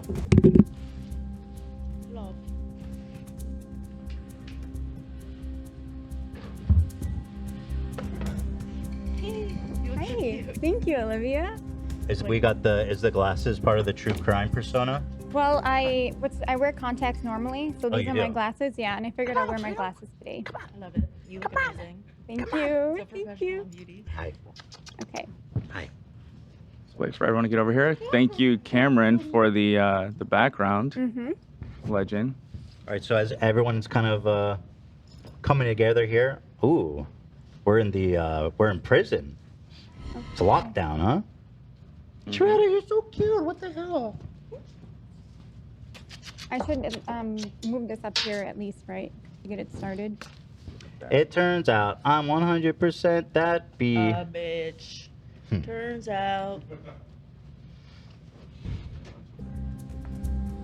Okay. We have complied with YouTube rules. We studied it, the rules. Correct. Yeah. We went into the weeds, and we believe we are fully compliant. Yes. Is there any dildos being shot out of vaginas? No, we took that out. Okay. That was Lizzo's section. Lizzo's part is not safe. Shredder, why are you so cute? What the hell? What the heck? Shall we? What the heck? I think so. How are we looking, guys? We good? Yeah, I think so. Okay. Okay. Let's roll. H3 True Crime. As Ethan mentioned, we are going to be discussing the Night Stalker, one of the most horrific serial killers in history. Trigger warning. The following presentation contains sensitive content and descriptions related to a notorious criminal case. Viewer discretion is advised. ChatGPT read this? Yes. Yes. Yep. We want. Yeah. I like that you guys disclosed that. Yes. Yes. Of course. Also, it's historical. That's important. Yes. Mhm. Mm-hmm. According to YouTube. Yes, it is. Okay, fantastic. So why this case? The Night Stalker is one of the most horrific true crime stories in history. Often described as a devil walking, the Night Stalker unleashed a reign of terror over Los Angeles in the 1980s. The Night Stalker is responsible for the murders of at least 13 people, with countless others narrowly escaping his clutches in attempted attacks. And in addition to these horrific crimes, he committed 11 essays and committed 14 burglaries, all marked by a complete disregard for human life. What sets this case apart is not only the sheer number of his victims, but also the audacity and brutality with which he struck. His ability to terrorize multiple victims in a single night with relentless savagery left communities paralyzed with fear. His teeth are fucking crazy too. Yeah. Yep. Apparently he smelled so bad. Yeah. That when he was near people, they would recoil from the smell. Isn't that wild? Yeah, that's how any survivors, that's how they would describe him to His the breath police. smell like shit. Oh God, dude. The media frenzy surrounding the Night Stalker's crimes further heightened public fear and captivated the nation. The Night Stalker case highlighted the importance of forensic evidence and cooperation between different law enforcement agencies in solving complex cases. The investigation also prompted improvements in the sharing of information between police departments and the use of emerging technologies in criminal investigation. The Night Stalker's reign of terror permeated popular culture, leaving an imprint on books, movies, and music. And one example of his influence on pop culture is the fact that he is a recurring character on the show American Horror Story. I watched that season. Well, Me also, too. the dude, he tattooed the pentagram on his palm. Yeah. And you see that all over the place, like the hand pentagram on the top or bottom of it. He's so crazy, dude. He's evil. There it is. So, friends of the show recount their experiences living in Southern California during the terrifying era of the Night Stalker. And I remember reading about all this stuff on the news. It was really scary because this guy killed arbitrarily. I mean, he killed women, he killed men, he raped, he stole. It certainly induced a sense of paranoia and fear in the city in general. Killings seemed to be so random. He tortured women, but then upon occasion killed and tortured men also. So there seemed to be, no pattern there at all. Man, it was scary. I didn't want to go out at night. You know, when someone's on the loose and you don't know who it is and they haven't caught it, it's kind of frightening. This guy ruined my summer of 1985. This fucking scumfuck. I'm a child. Yeah.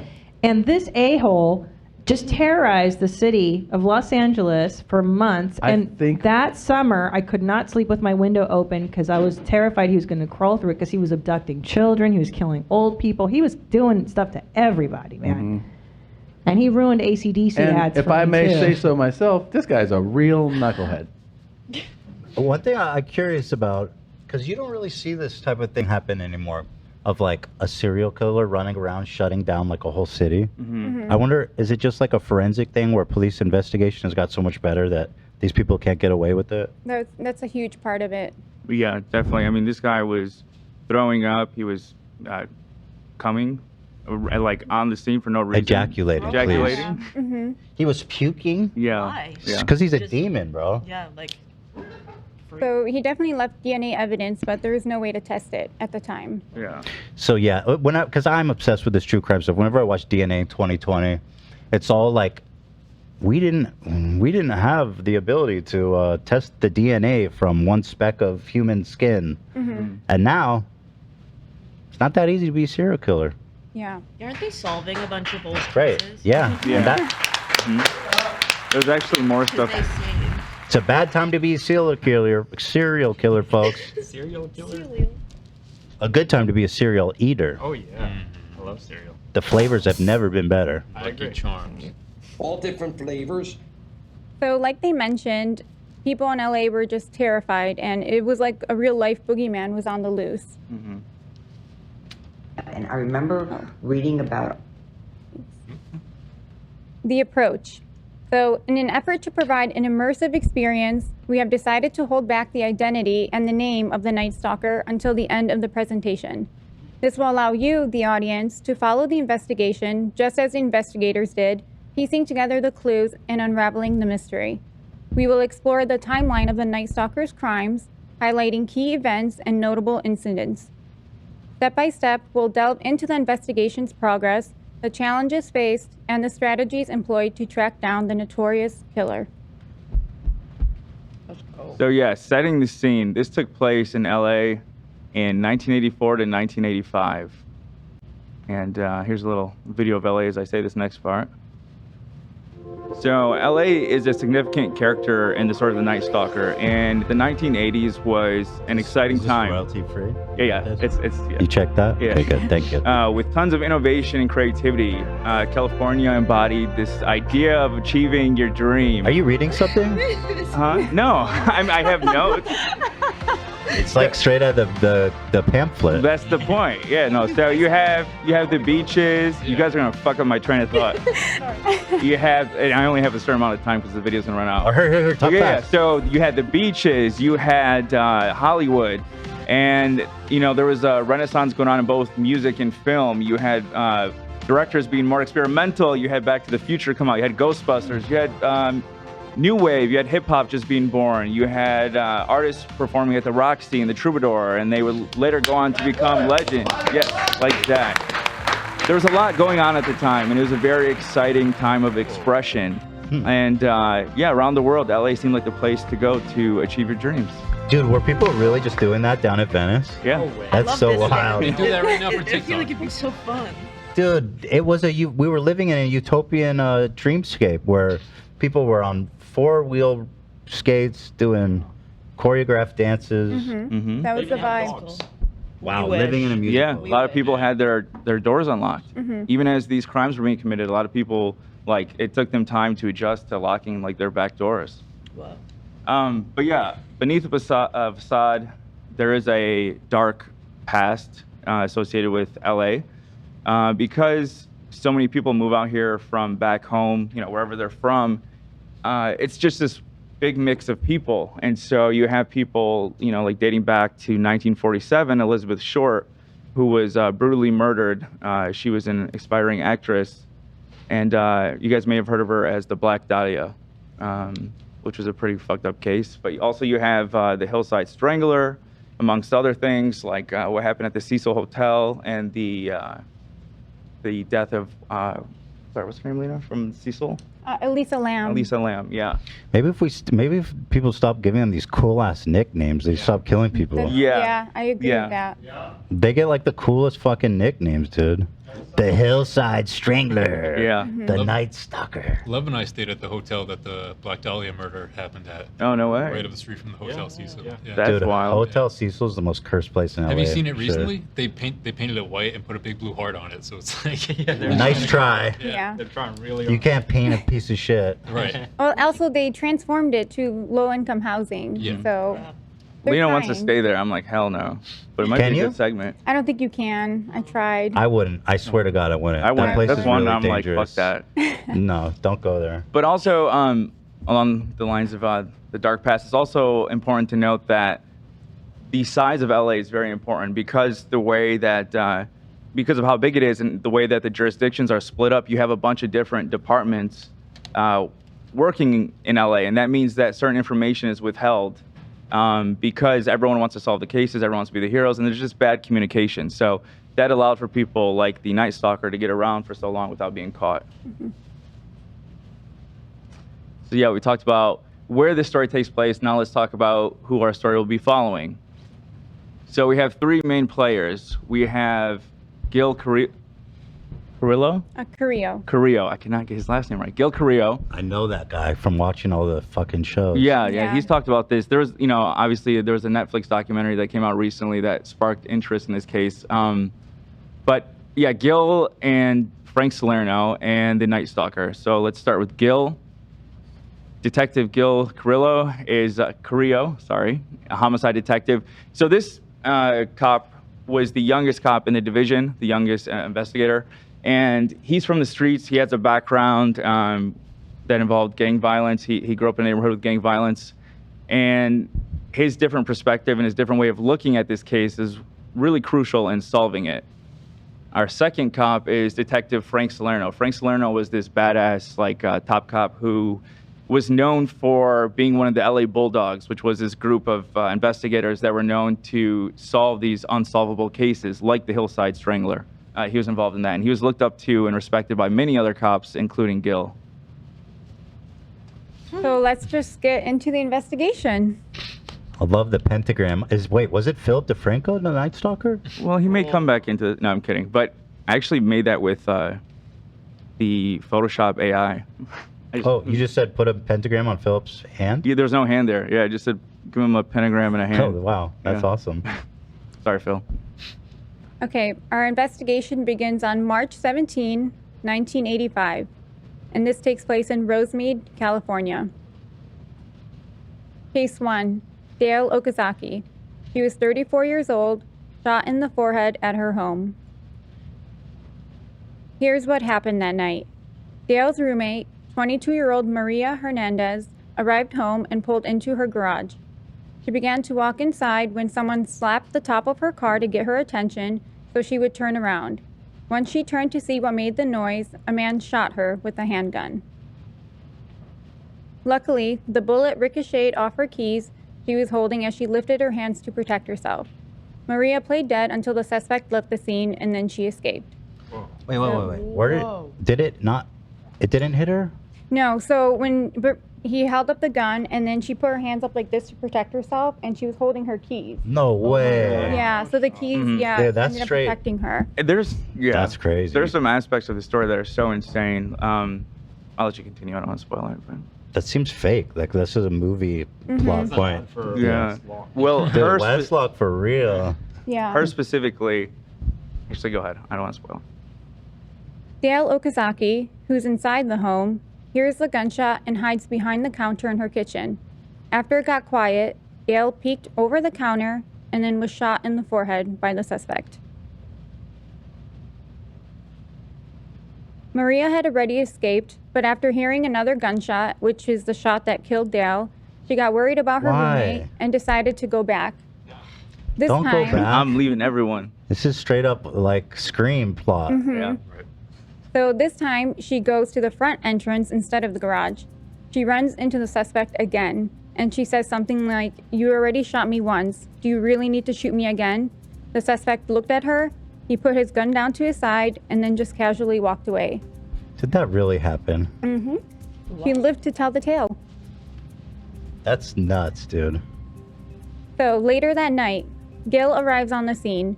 He begins the investigation by having the photographer take photos of the crime. While investigating the crime scene, the mother of Maria Hernandez arrives and asks to speak to Gil. She calls Gil by his full name and says, "It's me, Pauline." Gil is then shocked to realize that Maria's mom is his old neighbor, who lived 3 doors down from him growing up. So the case felt close to home for Gil. Yeah, and that's kind of amazing that, and then because no one calls him Gilbert, his real name. And then, when he was called out, he recognized Maria's mom being from the same neighborhood. So the fact that Gil was also a father tied into this, and he's from the same neighborhood as one of the first victims. Mm-hmm. While Maria Hernandez was in the hospital, she gave a description of the suspect for a police sketch. And that's the drawing they came up with. I've never seen a police sketch that actually looks right.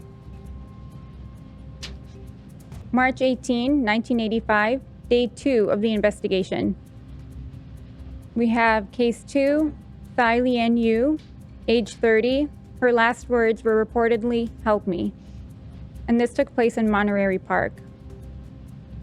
Investigators found out that 40 minutes after Dale was murdered, there was another attack in Monterey Park. A young Asian girl got pulled out of her car and shot for no apparent reason.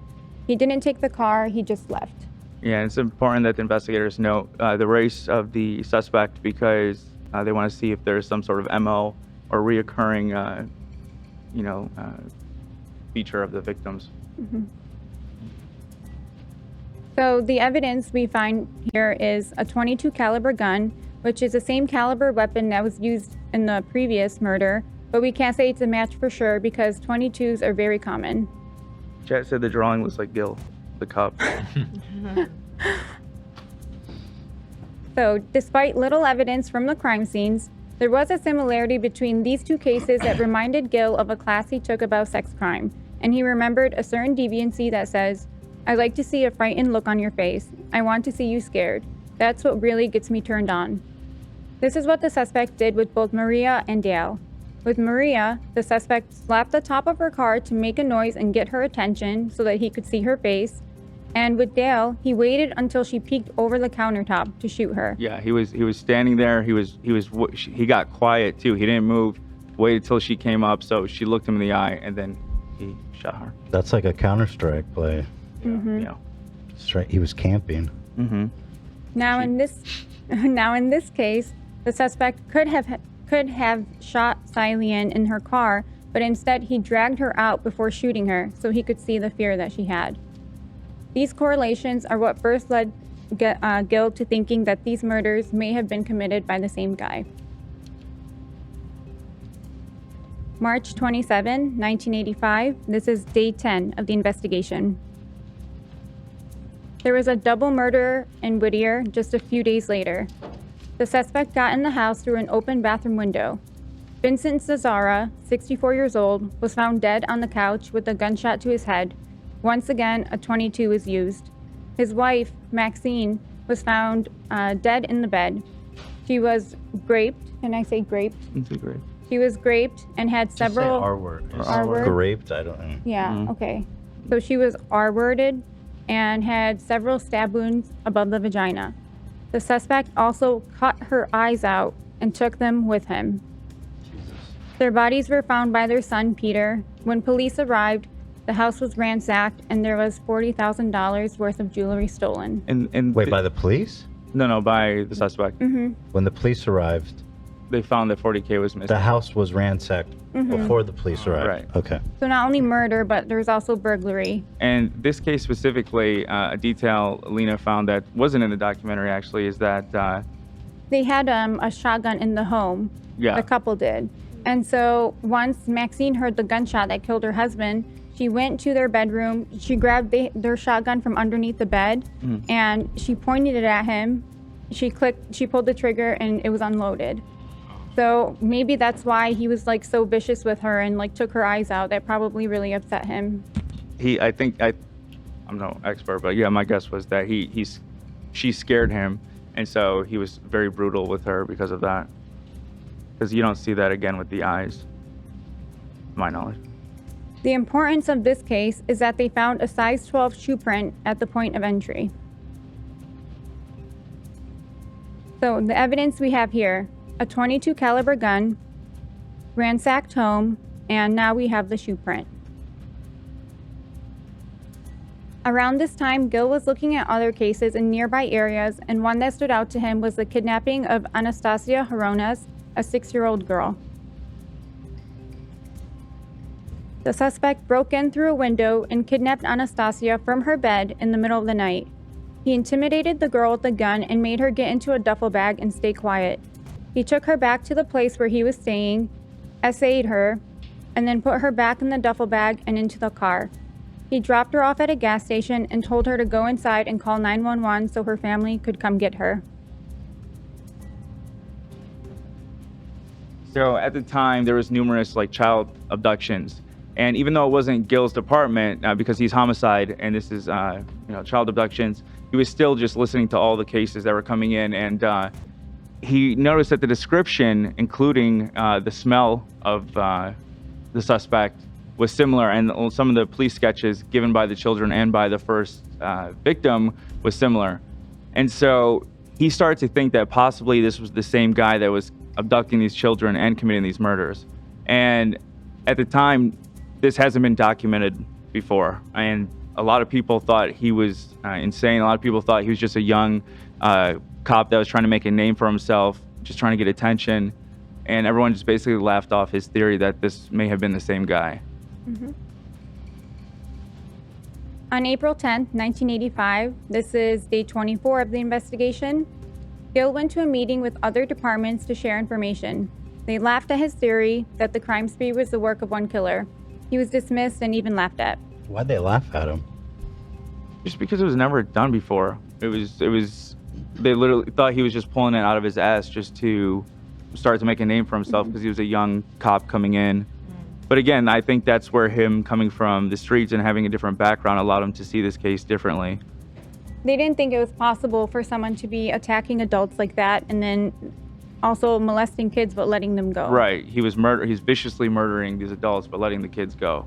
Mm-hmm. Yeah. The smell is what linked them all.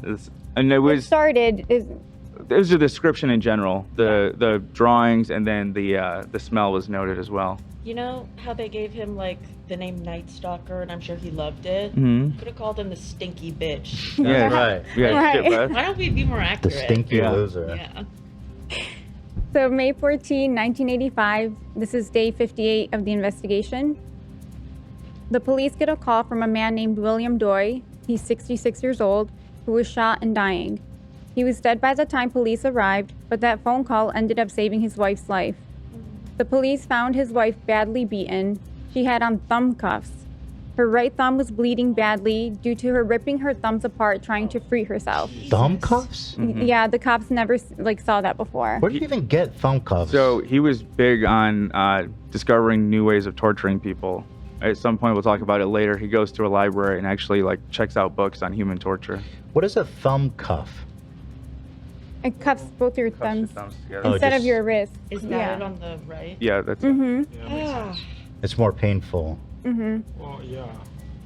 Probably easy to break your thumbs. Yeah. And just a note here, the investigators knew the suspect was following the media coverage of what was going on because following this case, all the crime scenes after that had the phone lines ripped out.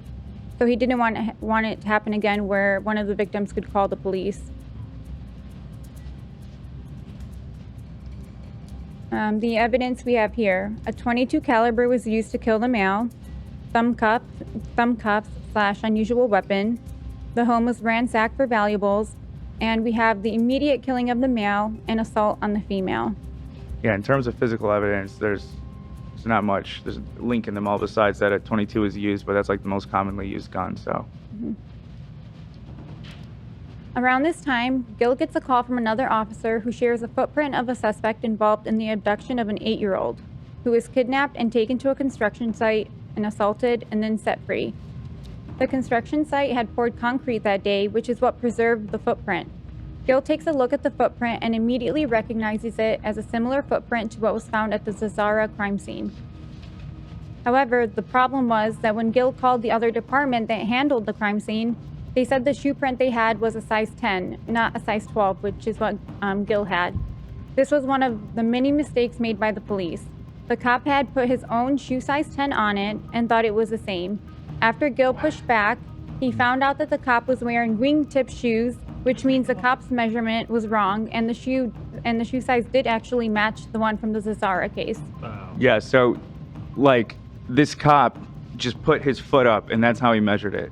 And this is one of the many instances of bad cop detective work.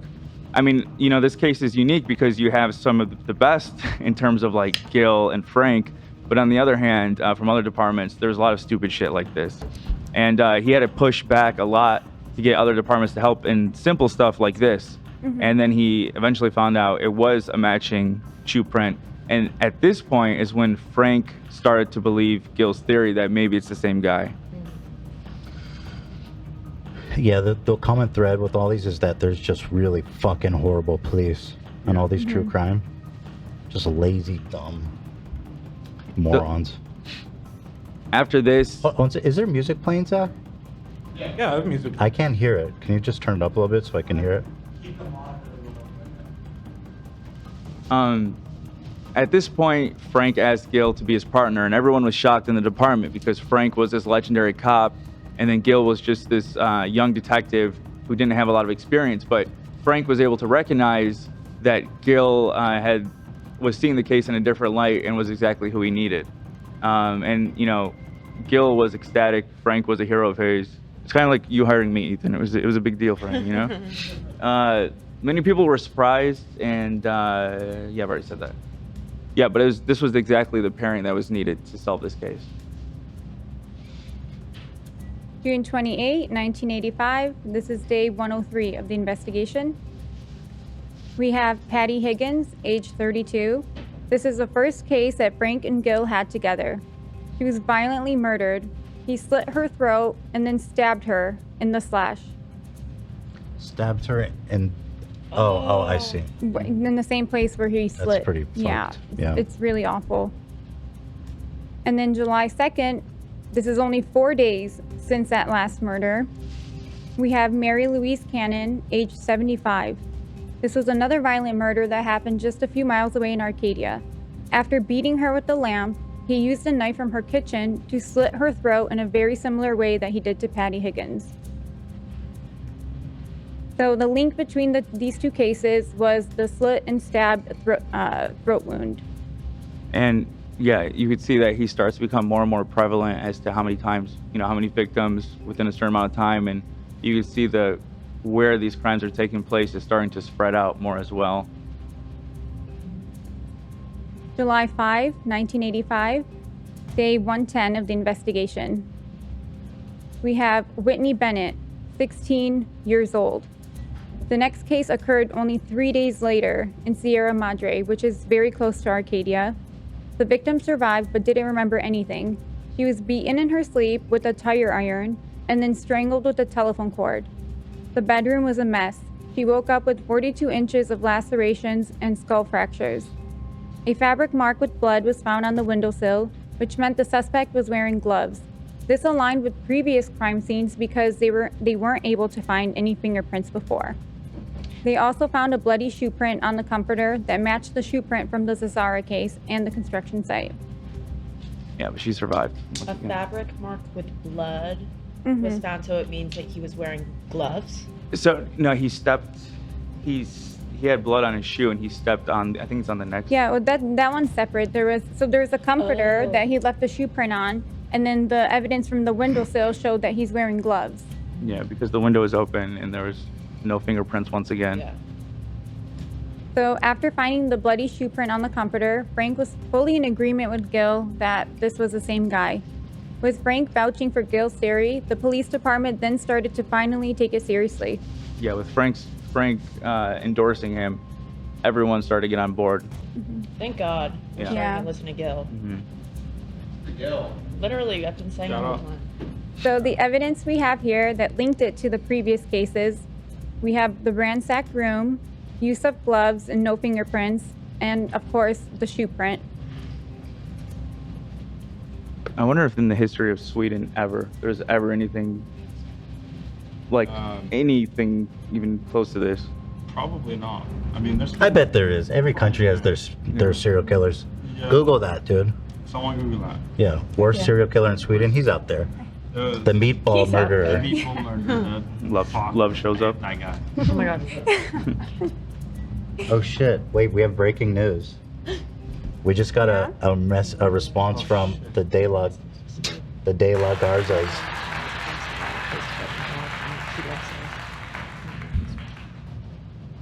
Oh wow! Wait, what do I make of that? He seems awesome. Really nice. Yeah. So hi. Yeah, Drop the that gist shit. of it. He says he's a fan of the show. But it's not his place. Not his place to get involved. Yeah. Okay. But family. So for he's sure. a cousin. He said he doesn't miss a show. Wow. Yeah. Shout out. Shout out, my friend. Maybe you can put a good word in for your cousin. Cheers, my dude. Tell them they're not bad dudes. Say we'll give them TikTok stickers. Love ya. No. Yes. Love ya. Love you. So taking a look back at the case up to this point, one of the factors that made it so hard was that there was no MO and no pattern, which made him more terrifying because anyone, regardless of age, race, or gender, can be a victim. Yeah, and I think it's important to emphasize on that. Like with other cases, it would cause fear a lot of times, like with the Hillside Strangler, for example, it'd be women who are terrified, and like there was like, the police were telling women they shouldn't be walking around alone at night. But in this case, everyone, kids were fucking terrified, men, women, everyone. July 6th, day 111. There was an attempted break-in in Pico. Lorraine Rodriguez was sleeping on the couch and woke up after hearing a window open. She called out to her husband to check the house. John, who's a cop, grabbed his gun and searched the house. John finds an open window. He looks outside and sees a shoe print that was perfectly imprinted into the dirt due to the pressure that was needed to lift the window. He called the police, and when Gil arrived, he realized the print was an exact match. Now that they have a detailed shoe print, they were able to go around looking for what type of shoe it was. They find out eventually that it's an Avia shoe. And yes, they got really lucky with that because this is one of the rarest shoes you could have. It was still a new shoe, and they found out the maker of the shoe, and then they went to go speak to the creator of it, Jerry Stubfield, and he was able to provide them with information, including the sales records. And luckily, this is insane that they got so lucky with this. They were able to determine that only 6 pairs of that shoe were manufactured in that size. 5 of them were sent to Arizona, and only 1 came to LA. So exclusive shoes. Exclusive. Is he Yeah. a sneakerhead? But no, they were just new, they were cheap because they were new. Yeah, they were Can we buy these sneakers? I guarantee you that these probably have some like crazy cult following. I wonder. It's probably in an evidence locker. Yeah, it, But no, not the sneakers. Not his. We'll His get to sneakers? We'll Do you get know to, where they are? No. So we'll get to that. What's the size? 11? 11. Yeah. 1.5? Got the 11 and a half, yeah. Perfect for Zach, you. would you Should I wear just those? decide? Just myself. I know you're a sneakerhead, Zach. Would you wear those? Got the Ramirez Ford. The Air They Ramirez. look kind of sick, bro. I ain't gonna lie. They look waterproof and shit. By the way, Swedish serial killer, 30 murders at least. That's pretty good. That's pretty good, dude. Shout out to Stuart Buddy. Was that like Do you know all that? him? Stuart Buttergeld. You guys go to school together, maybe? Or have you heard the name? Stuart Buddy? No. Oh, you haven't. I mean, it rings a bell, actually. It does. Sounds pretty juicy. Yeah. Anyway, a story for another time. Yeah, maybe. Yeah, so if they find the perpetrator wearing the shoes, they know they got the guy. And so as more information starts to come in, they're able to look back at older cases, and they basically found lots of similarities between the investigation so far and a previous case that took place a month prior to identifying the shoe. So it involved 2 sisters who were in their 80s living in Monrovia. Mm-hmm. The suspect entered from the back door, tied them up with electrical tape, did all the usual nasty shit. And after, he assaulted and beat them to death with a hammer. Yeah, he sat down to have a snack. He just sat like it was nothing. Mm-hmm. Got to carb up. Yeah. He And also drew pentagrams Mhm. on the victim's leg and also on the bedroom wall. yeah, and there was an alarm clock that had a partial shoe print. So when he went to rip out the wire from the cable from the alarm clock to tie them up with, he stepped on it and it was a matching shoe print. Yeah. Mm-hmm. Yeah. It was like an old, I think it's in the next slide. Yeah, you It's see right on the there bottom right. Go ahead. Sorry. For him to feel as if he has the time to sit down and eat a snack. Yeah, it's right here. He's getting very cocky. Mm-hmm. Oh, yeah. After That's really scary. yeah, he viciously attacked these women, and then he took a moment to pause and sit down, and he ate a banana. He had that Mountain Dew. That's insane. Oh, he got just got Mountain Dew? comfortable. Oh, Mhm. shit. What number Bahama. murder would this have been? Going all night. I'm not sure exactly because the way that it's lined up, Right. I think it's roughly, I'd say this is about probably like 8. Of what those questions? What number murder this was? Oh, yeah, it's hard to line up, but this murder occurred a month before the Cesara killing. Yeah. And I think this is the case, I could be wrong, where after eating, he just puked on the carpet and No, that's then. coming up. Okay. By the Yeah, way, it's coming up. the Golden State Killer used to do the same thing. He would tie up women, and then in the middle of the assault, he would go through their kitchen and hang out in their house for hours. Mm-hmm. That's so wild. So it's a thing. Yeah. It's like a power thing, I think. Yeah, they don't feel what they're doing. Like, I don't know. Well, they're not. They don't feel things like we feel Yeah, things. they lack the empathy that a normal human does. So shortly after, there's an attempted kidnapping in Eagle Rock. The girl fought back, so the suspect fled. While fleeing, he commits a traffic violation and gets pulled over without a license. The cop goes back to his bike to write a citation, and the suspect overhears the cop's radio, which is describing the car he's in and talking about the attempted kidnapping. So he drew a pentagram on the hood of the car and then just ran away. The police later find out that that car he was driving was stolen. The car gets impounded. Gil and Frank try to get prints on it, but another department says they'll handle it, which they never do. This causes investigators to lose another potential lead. That's So yeah, multiple That's fuck ups. That could have been huge, right? Oh, we'll circle back to The this. thin blue line, baby. A lot of It's the people only could have thing that stands between us and chaos. Yeah. Apparently. July 7, 1985. This would be day 112. So Gil gets a call from Linda Arthur, who is a colleague. She tells him that her neighbor just got R-worded. Linda had friends over and was hanging out in the hot tub until around 3 a.m. She goes to bed shortly after when one of her friends wakes her up and says someone is calling your name from outside. It was her neighbor, Sophie Dickman, who is 63 years old. She tells Linda that she'd been robbed, R-worded, and tied up to her bed.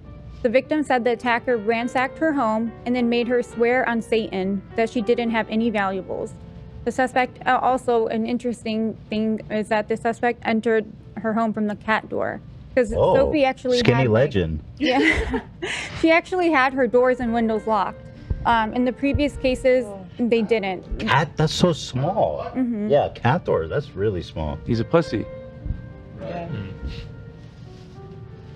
So it turns out, also just to emphasize that this was so close to home already. Gil, like it affected so many people in the city. Besides the fear, take Gil for example. The mom of the first victim, one of the first victims he knew growing up, and now this is a coworker whose neighbor, a close friend and coworker whose neighbor was R-worded and attacked by him.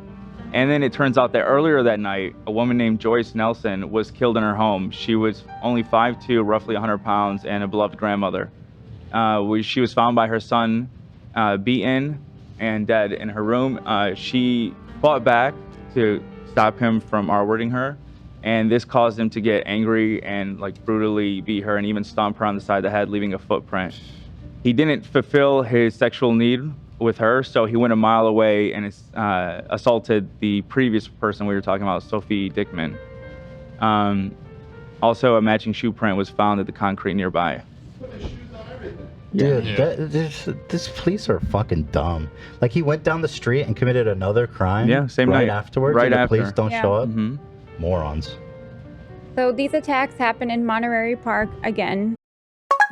Pace Checkout is offered by your banks and credit unions. So when you shop online at participating merchants, your cards appear in one place, ready to use and kept up to date. And the best part, your actual card number isn't shared when you check out. Because boundaries are healthy, like no work emails after 6. One small step for boundaries, one big leap for checkout. Pace, it checks out. Activation required. See pace.com to learn more. Terms and conditions apply.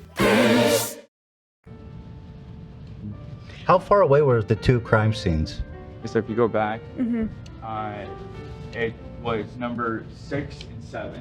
So you can see that line right there, Monterey Park. Oh, so it's not the same neighborhood, it seems No, like. not the same neighborhood. Intrude a bit.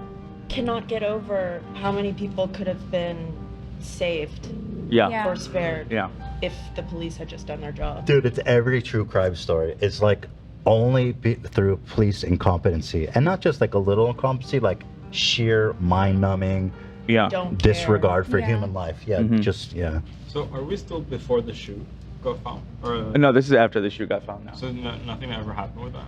So they just know what the shoe is. So basically, if they find the person who has those shoes, They'll know it's for him any for sure. crime, for stealing, for whatever it is, if they find someone wearing those shoes, that's their guy. They didn't get credit card something. I think they found the sales receipt, but it wasn't able to link it any further. It was paid cash. Yeah. Yeah.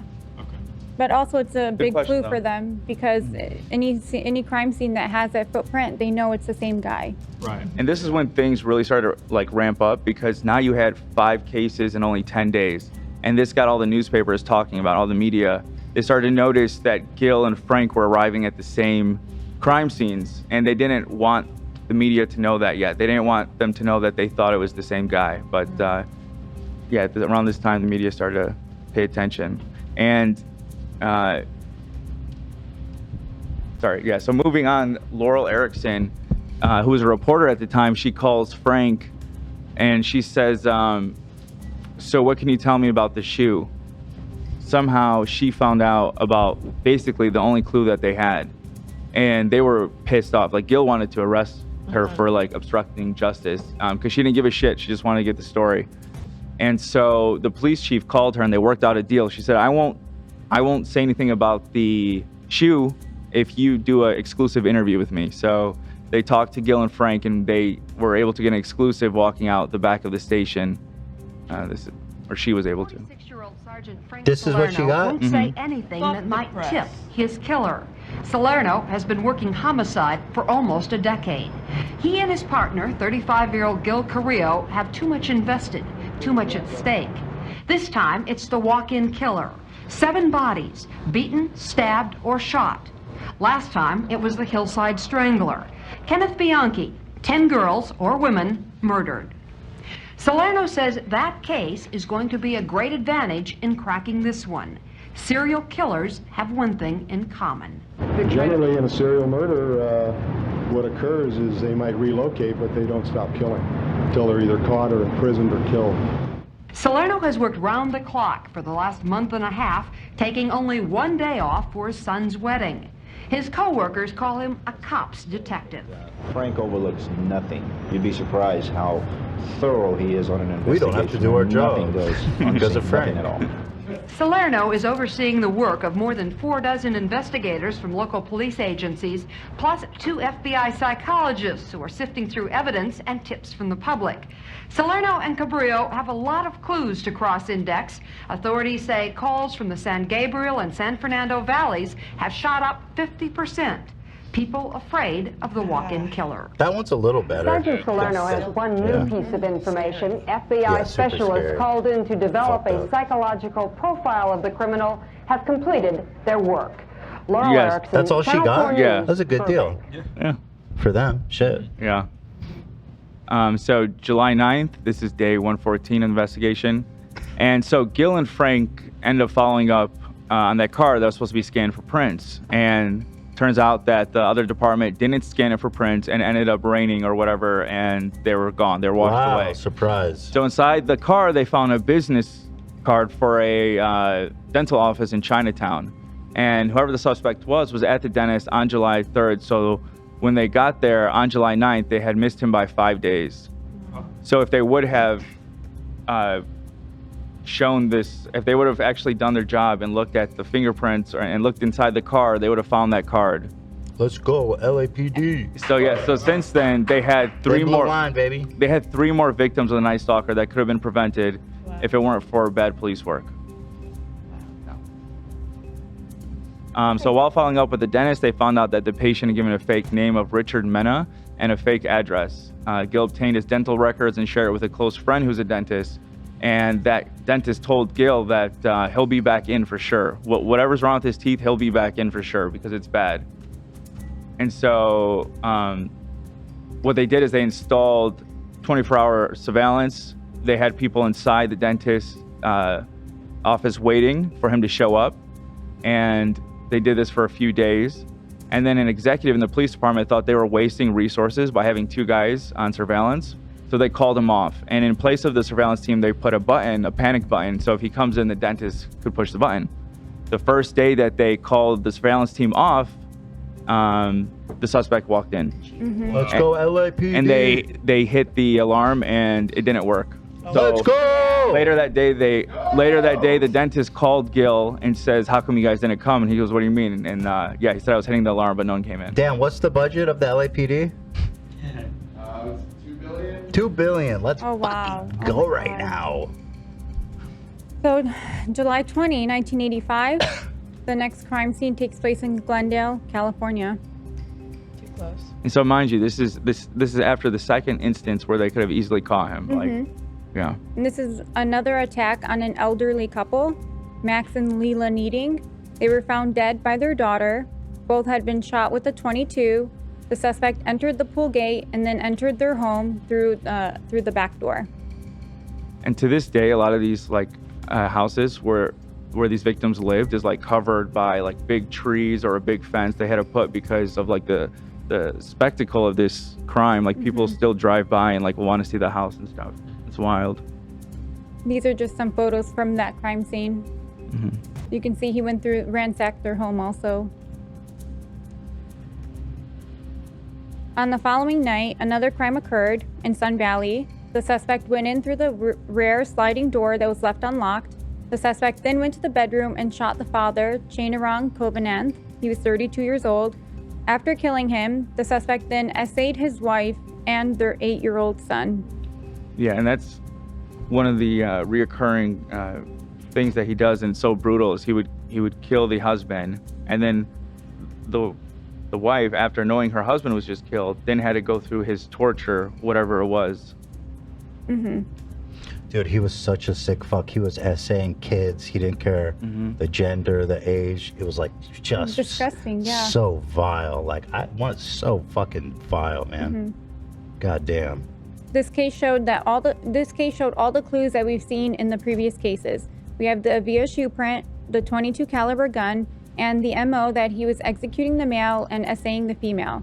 The wife gave a good description for a composite drawing, and this is the drawing that they end up going public with. That one's good, I think.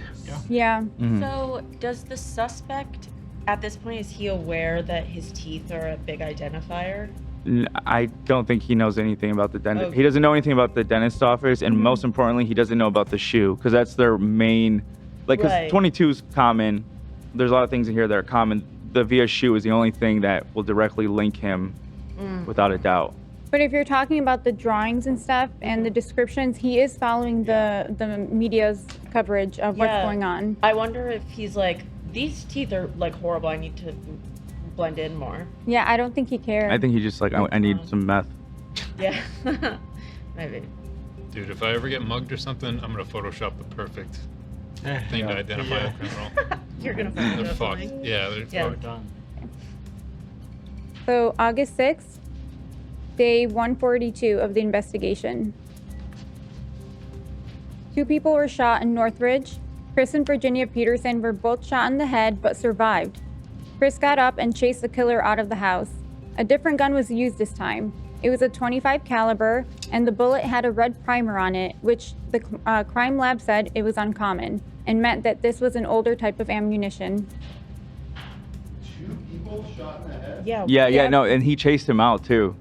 Yeah. But it doesn't look like, did the bullet even puncture their skin? Like, what am I looking at? Yeah, I think it grazed them. I was confused by the.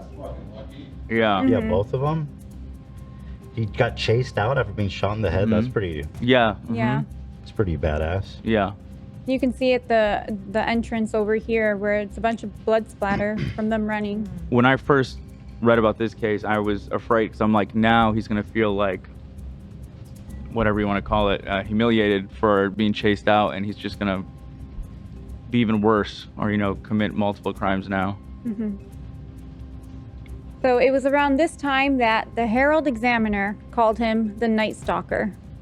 He gets his name officially. Yeah. Awesome. Good job, Herald Examiner. Sick fucking name. His supervillain name is great. Mm-hmm. Let's get him a cape. August 8, day 144. A crime occurred in Diamond Bar, which was a few minutes away from Gil's house in Roland Heights. After this crime, Gil's wife decided that she and the kids would leave home and not come back until the case was solved. Gil arrived at the crime scene first since he lived so close. The point of entry was the rear door. There was a half-eaten honeydew melon on the counter. Same .25 caliber red primer ammunition was used from the Peterson case. And the victim was Elias Aboath, 35 years old. He was shot and killed, and then his wife was essayed. She said the suspect told her, "Don't look at me." And she said, "I swear to God I won't." He said, "Don't swear to God, swear to Satan." So cringe. Yeah. Yeah. Atheist. Loser. So this was right around the corner from Gil's house. Yeah. Mm-hmm. And Gil's family left because they were scared, right? Of they were finding out if the killer found out who was investigating him. Well, yeah, because Might Laurel retaliate. Erickson, she put out that story, so now Right. people knew who the investigators were. Frank said that was the only time in his life throughout all of his investigations that he actually slept with a gun because he was terrified. So that was actually really fucked up then. Yeah. Yeah. And so at this crime scene, he was hearing different cops talk from different departments, and everything they were saying was bad. They were just talking bad information. And Gil corrected them and said, "No, what you guys are saying is completely wrong about this suspect." And he realized how like the communication was so horrible. So he took the initiative to make a private video just for other police departments, sharing everything that he had. He wasn't focused on like solving the case. Like he didn't want the credit. He put out this video just to help the other departments all be on the same page to help solve this case, which was a big thing at the time. I'm a big fan of Gil. Gil's the man for sure. So now we have Frank Balzan, who is in San Francisco, a police inspector there, and his partner were called to a crime scene. Peter Pan, 66 years old. Peter Pan? Sorry. Yeah. Yeah. Sorry. Who the fuck? Wait, Peter. Oh, Government named he's. Peter Pan. He's the real. Is he? He's Chinese or something? Yeah, yeah. Okay. So he moved to America and then he's Peter Pan. Yeah. He was nobody with a normal name and now he's Peter Pan. Peter Pan that's a huge name. Maybe I Yeah. should take that name. You should. It's kind of cool. Yeah. So Well, Peter Pan not a was happy ending for our Peter. It turns out No, Peter it's Pan very, does very not stay sad. young forever. very tragic. He was shot in the head in his bed. His wife Barbara was R-worded and shot in the head, but still had a pulse and was taken to the hospital. The scene was grotesque. The suspect ate food from the refrigerator, regurgitated on the kitchen Ew, floor, dude. and then masturbated on the living room carpet What the fuck? and carved a pentagram on the wall. The details of the case caught the attention of the Glendale Police Department. Oh, they noticed it now? Yep. Finally. And Hey, you think this is a little unusual, this crime scene? This is getting a little Should we bit tell bad. someone about this? I think it was especially the pentagram is Yeah, what pentagram. stood out to them. Not the puke, the semen, the double murder. The dead Got bodies. it. The Got pentagram. it. Okay, the pentagram. So they suggested that they do a ballistics check, and they checked the ammunition, and it had the same red primer on it, which they've been linking to the Night Stalker. So Gil and Frank immediately fly to San Francisco. They investigate the crime scene and later brief the San Francisco police on everything they know, including the Avia shoe. They emphasize the importance of keeping info about the shoe completely private. And so now, because this happened all the way in San Francisco, the whole state was terrified because they're like, he's going everywhere now. It's not just LA. And so, yeah, they shared all the information and they emphasized that really all they really had was the Via shoe. Unfortunately, shortly after this murder, the clue about the shoe print was leaked. Does anyone know who leaked it? It's the reporter, right? Yeah, that's what I. Nope, it's Not the blonde lady. someone we've talked about on the show already. Diane Feinstein. She leaked it, that Are dummy? you kidding Yep. me? Diane Feinstein. What? Yep. So How'd she do that? She was the mayor at the time in San Francisco, and she wanted to be the one to talk about this, for her political career, and Right. it's just a political move. Because her political Yep, career and is way she more announced a 10K reward. We have to bring this guy to justice. She revealed all the vital leads they had, including the ammunition, and most importantly, the shoe print that they had.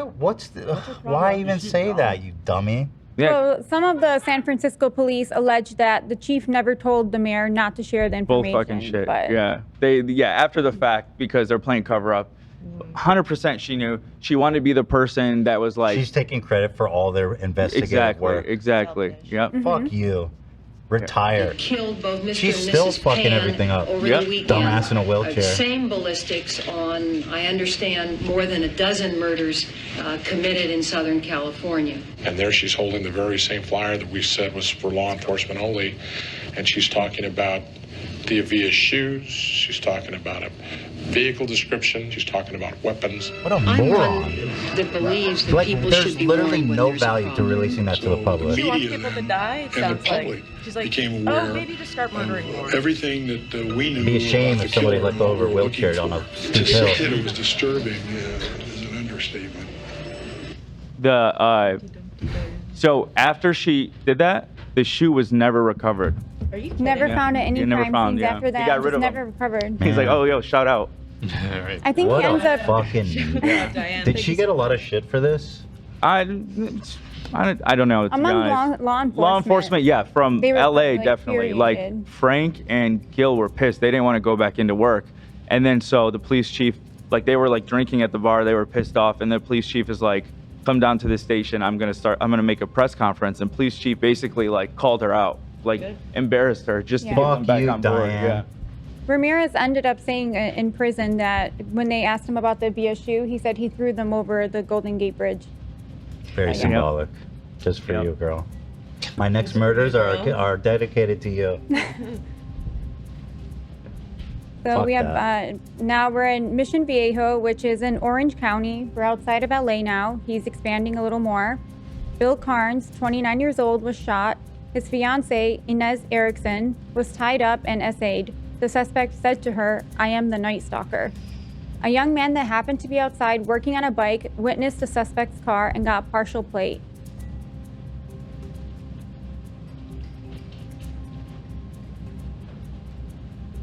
At first, Los Angeles police thought that the murder of a young woman last March was an isolated act of violence, but since then they've come to believe it was connected to a wide-ranging series of assaults by a killer who's become known as the Night Stalker, a killer who apparently struck again during the weekend.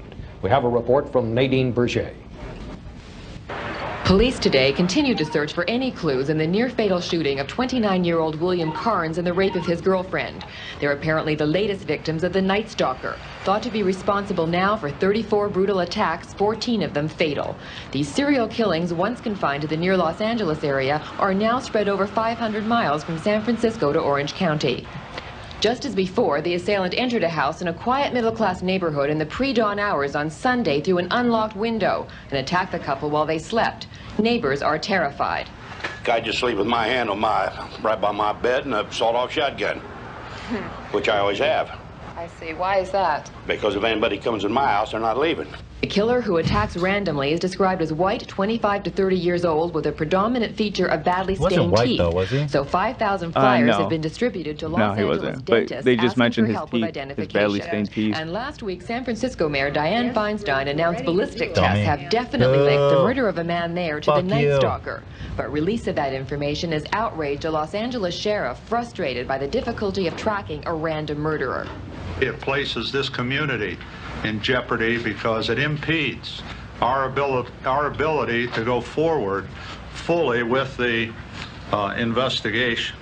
A total of $35,000 in rewards has been offered, including today a $16 donation from this group of concerned school children. Today, the search for California's Night Stalker continues, We're and changing many the tide residents here. sleep with their doors and windows bolted tight, despite 100-degree temperatures. Nadine Berger, CBS. It is interesting because I feel like he is physically, when you see him, he is very striking. Yeah. Yeah. He feels like he'd be easy to identify. Yeah, 100%. Yeah, he looks Very, unlike anyone I've ever seen. Yeah. He's very, totally. So the car info is released to the media. They end up getting a call from a gentleman who says that it's his friend's car, which has the same description, an orange Toyota, was recently stolen in Chinatown. Is this my water? Yeah. The plate on that stolen car matched the partial plate that the young man recalled. The car had been found abandoned in a parking lot. After the police surveilled it for some time, they take it in for fingerprints and they're able to pull a Latin fingerprint from the rearview mirror. At the time, fingerprints weren't automated, so they had to wait until they had a suspect to match it to. Yeah. And this just shows like his crimes are moving further out of LA. Yeah. Now in Orange County. Mm-hmm. So day 163 It's a long-ass investigation. time. Yeah. Shit. So investigators get a call from a woman who says her father had befriended a guy named Rick, who they think may be the Night Stalker. When police interviewed the father, he said that Rick talked about killing an elderly Asian couple in Monterey Park with a .22, which that info was never made public. Rick had given the weapon to the father and said he had sold it to someone in Tijuana. So the cops end up recovering this gun in Tijuana, and they also recovered a boombox that was stolen during two of the other murders. Hold on. Rick. This dude Rick. He told him that Rick had sold him the gun, or what? So Rick was bragging to this friend he made that he killed this couple, and then he gave the gun, and then he sold the gun to this friend. He told Rick he sold the gun, or he sold it to his friend? He sold to his friend. Okay, this guy who called the police. Right. Okay. Well, this guy's daughter. Huh? This guy's daughter called the police and said, my dad has befriended this guy, who I Okay. think is a Night Stalker. Yeah. Well, I mean, it's kind of nice just how like opening and open-minded this guy is. He's just He'll be friends with anybody. Oh, yeah. No, he said that this. I watched the part where they or her interview or whatever. I read it. She said something about her father hanging out like on Skid Row and like hanging with some bad people. So, but yeah, they found the gun in Tijuana and they were able to match it. Wherever they found the gun, there was also a radio there that they were able to match with one of the crime scenes. And the only reason they were able to match that is because the son of the victim still had the receipt for the radio because he bought it as a gift for his parents. At that time, also a police informant in San Francisco turned in a bracelet that he thought might be linked to the Night Stalker case. They traced this bracelet back to this guy. Armando Rodriguez. Yeah. And Armando's girlfriend described a friend who he had been hanging out with named Rick, who was wearing a black AC/DC hat, a black members only jacket, and had bad teeth. So San Francisco go to see Armando to follow up on this lead, and he's outside, and they ask him for help in solving the Night Stalker case. He tells them no at first, but after he starts fighting with the cops, he ends up giving them the name Richard Ramirez. So this dude. Yeah. Yeah. It is interesting the way this is told, because like we watched a few documentaries on it, and it seems like every time this part comes up, the cop is like, at first he said, "Fuck you, I'm not telling you anything," and then like he goes, the cop is like, "I thought about all the victims, and it got me so mad, so I fucking clocked them." And he goes, "It wasn't my hardest," and he goes, "Oh, that's all you got, motherfucker?" And he goes, "I really thought about it, and I hit him again." And then the guy's like, "All right, it's Richard Ramirez." But like, yeah, it is weird. Every time I've seen that, I'm like, well, that sounds sort of. So wait, who this dude?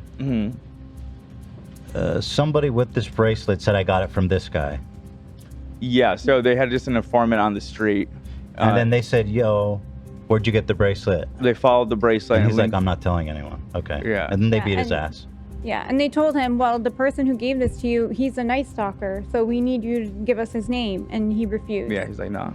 Damn. And I mean, props to him, dude. You know what I mean? Like, he keeps it tight. No snitching. Snicks to his morals. Love that for him. August 30, day 166. The San Francisco police give LAPD the name. They had 8 Richard Ramirez's in the system. One of them matched the fingerprint they had from the orange Toyota. He had a light criminal record, including petty theft and grand theft auto, but nothing violent. They cross-referenced his booking photo with the informant, and the informant confirmed that it's him. That was Rick, his friend Rick. And later that day, both LA and San Francisco held press conferences to release the name and photo of the Night Stalker. Oh, now he's fucked. Yeah. Yeah. This is the next day. No. Shortly after identifying him, the media goes public with his name and photo, and they plastered his face like everywhere, all the newspapers, and it was just all over LA. A librarian at the LA Central Library recognizes Richard as a recent patron of the library. He remembers Richard due to his awful appearance, smell, and the fact that he was looking for books about human torture. Right, sure. Right. Yeah. Yeah, that's a red flag, I guess. Oh yeah, I recall a guy came in last week. He was asking if we had any books on human torture, and not a request you get every day, I'm assuming. So after the media went public with his identity, the cops assumed Richard would leave Los Angeles. So they had undercover cops waiting at a Greyhound bus station because they knew that's how he traveled in the past. At this time, Ramirez is actually out of town visiting his brother. Ramirez returns to LA that next day after they revealed his photo to the city and spots the undercover cops at the Greyhound station. How's he spot the cops? Yeah. Well, Go ahead. So I asked Lena the same question. because he could tell, just because like he himself, like being all dirty and disheveled, he can tell when someone, that's how they made the cops. They gave him like dirty clothing, but their skin was clean, their teeth were clean. So he's able to spot that they're undercover cops. So they're not actual, like, they're not actual homeless people. Morons.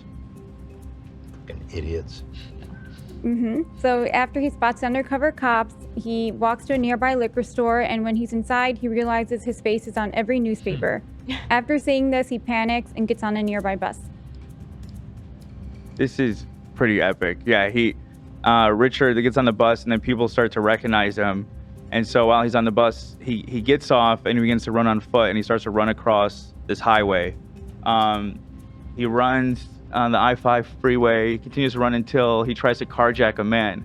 He wasn't able to rob him, so he continues to run. He runs into a lady named Angelina de la Torre and tries to steal her car and says to her in Spanish, "Give me the keys or I'll kill you."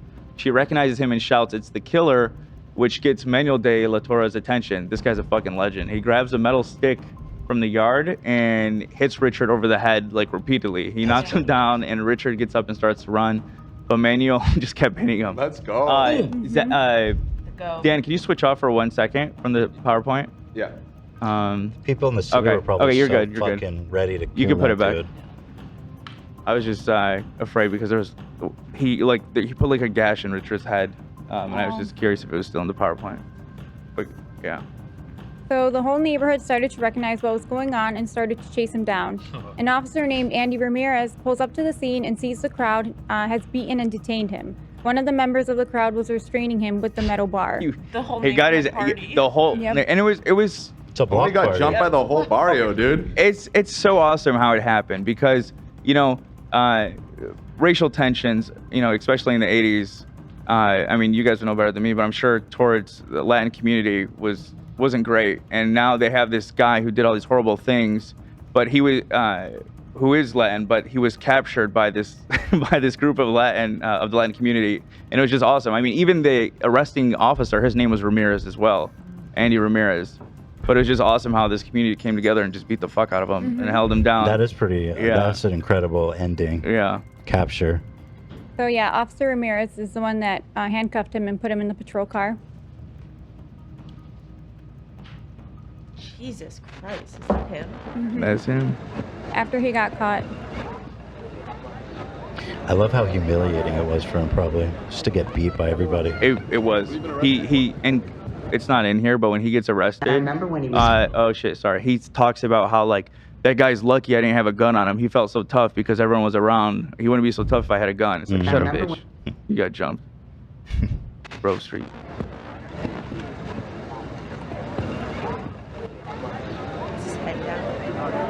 Or up.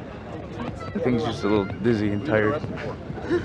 Definitely concussed, probably. He just ran across the highway and got chased by half of LA.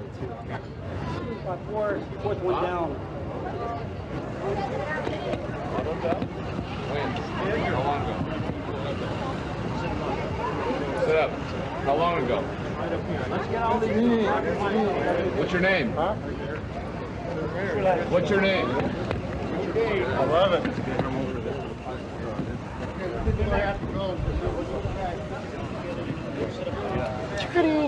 Hello. I remember when he was caught, a bunch of people actually nailed him. The police were after him, and they stopped him. I guess he was trying to steal a car or something. I don't know. But I remember seeing him on the news when he was coming to trial. And man, his eyes were, I mean, he just looked wicked.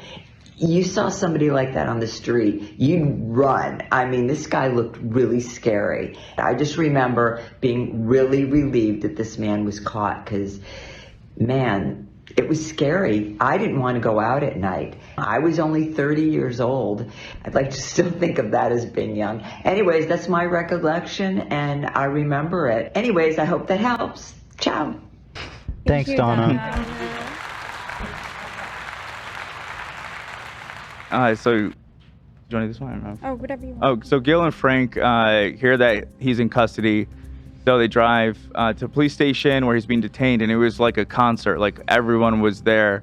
They could hardly get inside, and they finally get a chance to interview Ramirez in the interview room, and Frank began to introduce himself, and Richard's like, "I know who you are."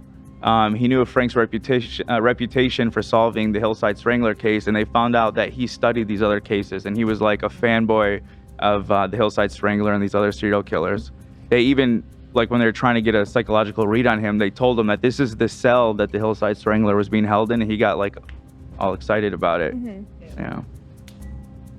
So trial and conviction. At his first court appearance, Ramirez raised a hand with a pentagram drawn on it and yelled, "Hail Satan."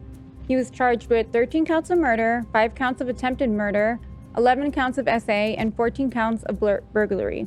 During his trial, which began in 1989, Ramirez was faced with the overwhelming evidence, including fingerprints, DNA, and eyewitness testimonies linking him to the crimes.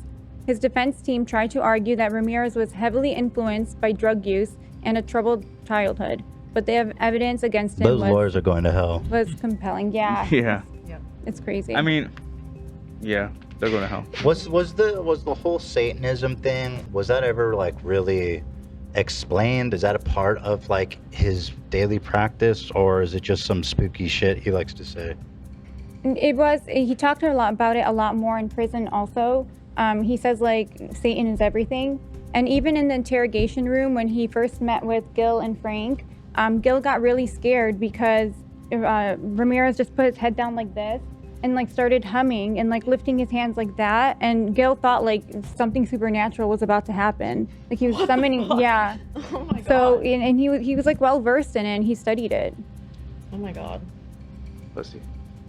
Gil thought something magical was about to He was so rational. He was such a good Such a great investigator. cop, yeah. Then all of a sudden, magic. So they put him in a lineup and they brought in this brave little 6-year-old girl, Anastasia, which she was a surviving victim of his, and she identified him from the lineup, which really helped push the case. She's amazing. Yeah, I think she said, she asked Gil, do you want me to write the number 2 or write out 2? That which he was number 2 in the lineup, but Gil's. That's the girl Ladies and gentlemen, in a few moments, Yeah. several men will appear on the stage. Each man will be assigned a number and will be referred to only by number. Number 2, step to the red square in the center of the line. Number 2, in a loud, clear voice, repeat this statement. Shut up, bitch. Shut up, bitch. Number 2, turn to your right and face the door. If you can. Yeah, but when she said that, it like broke down Gil, is my understanding, and he ran out, and because he has daughters of his own, and he talked with Frank, and they decided to not press the charges because they didn't want to put her through any more of this. They didn't want to have her in the courtroom. Or any of the kids. Or any of who the were kids, victimized. yeah, They they didn't just- want to put them through. They had that. him on enough already, so he was gonna get left. yeah, he was getting Yeah. fucked over either way. So they didn't want to leave the kids out. And despite all this fucked up shit, this guy still had an insane amount of groupies. During his trial, he garnered attention from fangirls. They were crazy about him. Even driving to the police station and like going between courts, there was girls flashing the police car, and it's The insane. murder where the most strange murder, what did he do in that? That amazed me. I didn't hear about that till after I was writing it for a while.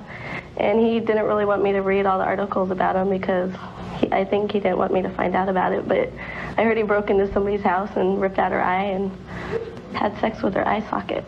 Did you hear that he raped a 12-year-old boy? Is that cool? And she's saying that she thought She that liked was it. hot. Yeah, she was into it. Who the fuck are these people? These girls like would come visit him in jail too. Like even like one of the girls like 16 was like crazy about No, him. she was a 16-year-old. And what's in 16? Oh, Yeah, she was the girl- 16. yeah, Oh. we need to talk to her parents. They allowed visitors. Mm-hmm. Starting to think this Richard Ramirez guy is a creep. Yeah, I'm starting to think that As this guy Tom might be Segura, I'm starting to get a real bad vibe about this guy. So am as I. Tom Pick it Tom up, Segura said, real knucklehead. We're real in tune. Yeah. I think he got marriage proposals and Yeah, shit too. we have that. Wasn't one of his jurors? Oh, though, God. Yeah. sympathetic too? One of what? The people on With a face like that. I don't know. Do you know anything about that? He said, wasn't someone on the jury sympathetic of him? I think so. Yeah, I think there was one of the members. Sympathetic in what way? Like romantically But, sympathetic. yeah. After the fact. Like attracted to him. Another, if I'm not mistaken, someone else on. What's the evidence on that? What's the story there with that juror? I'm not familiar. with that So one. there was just an overwhelm. I guess they eventually got her to convict because the evidence was overwhelming. Mhm. I think another juror was killed right before, and like it scared the fuck out of everyone, right? Yeah, but it wasn't It wasn't tied to related. Yeah, it wasn't related. Yeah. But yeah, that's even today. Richard has fan pages on YouTube. I couldn't believe it. I found this page. these are some of the comments. There's like Richard Ramirez laughing compilation. That is so yikes. Yeah, and like here. Can I see one? Yeah, I could. I'm just because I saw like, oh, his laugh is so cute. I gotta hear. Dude, it's like, dude, these people must not really know what he did. No, they did. Like he raped children. That's vibes. But it's been, that's happened with other serial killers too, like Ted Bundy had a bunch of fangirls, even Jeffrey Dahmer, all had women like infatuated with them. It's really weird. But I don't think either of those guys like R-worded and murdered children, which to me is like, that's not sex. There's nothing sexy about that. That's like, you know, kind of a boner. That's a boner killer. Yeah. When the kids enter the equation. I had it linked. I don't know why. These comments are insane. His laugh is so cute, though. Not gonna lie, he has a cute smile. I love his laugh. I hate to say it, but he was so handsome. He's the cutest thing. His little laugh. Because, oh my God, that doofy laugh kills me. Yeah, I know. He's too freaking cute. Go into a room with just you and him, and see how cute his laugh is. Ramirez, this should be banned. The show should not even exist. Oh, I don't know. Just look up. Yeah. Okay. Oh, you're talking about this copyright. Yeah, we didn't. I mean, yeah, we don't have to play so long. But yeah, here's one of the channels. See, it's not clear that it's a fan channel until you like. I was like reading the titles. I'm like, oh, okay. So here, left compilation. That's so fucked. It's the way you know I'm in. You live in a nice house? I've got an apartment. Yeah.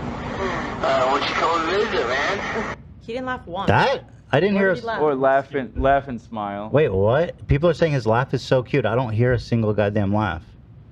It's more from his interviews. It's like sit-down interviews from jail. Oh, go back. Okay, so we didn't see the whole thing, did we? That's a good process, and I hope you get exactly what's coming to you. I don't know how you mean that. I mean, it's just the way you know I'm in it. Okay. So, you live in a nice house? Do what? You live in a nice house? All right, you can end it now. Fucking. Yeah. We need to find out who these people are. Sounds like Patrick from SpongeBob when he laughs. Thomas says.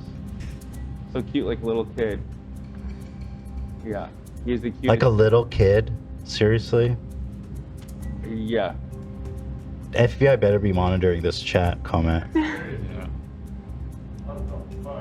There are so many, literally all the Columbine kids, like both of them have fan groups. People, there are just so many horrible people. Yeah.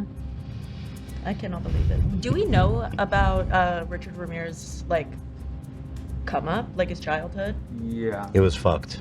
It was, yeah. It was mega fucked. He didn't have the best background, so he suffered a brain.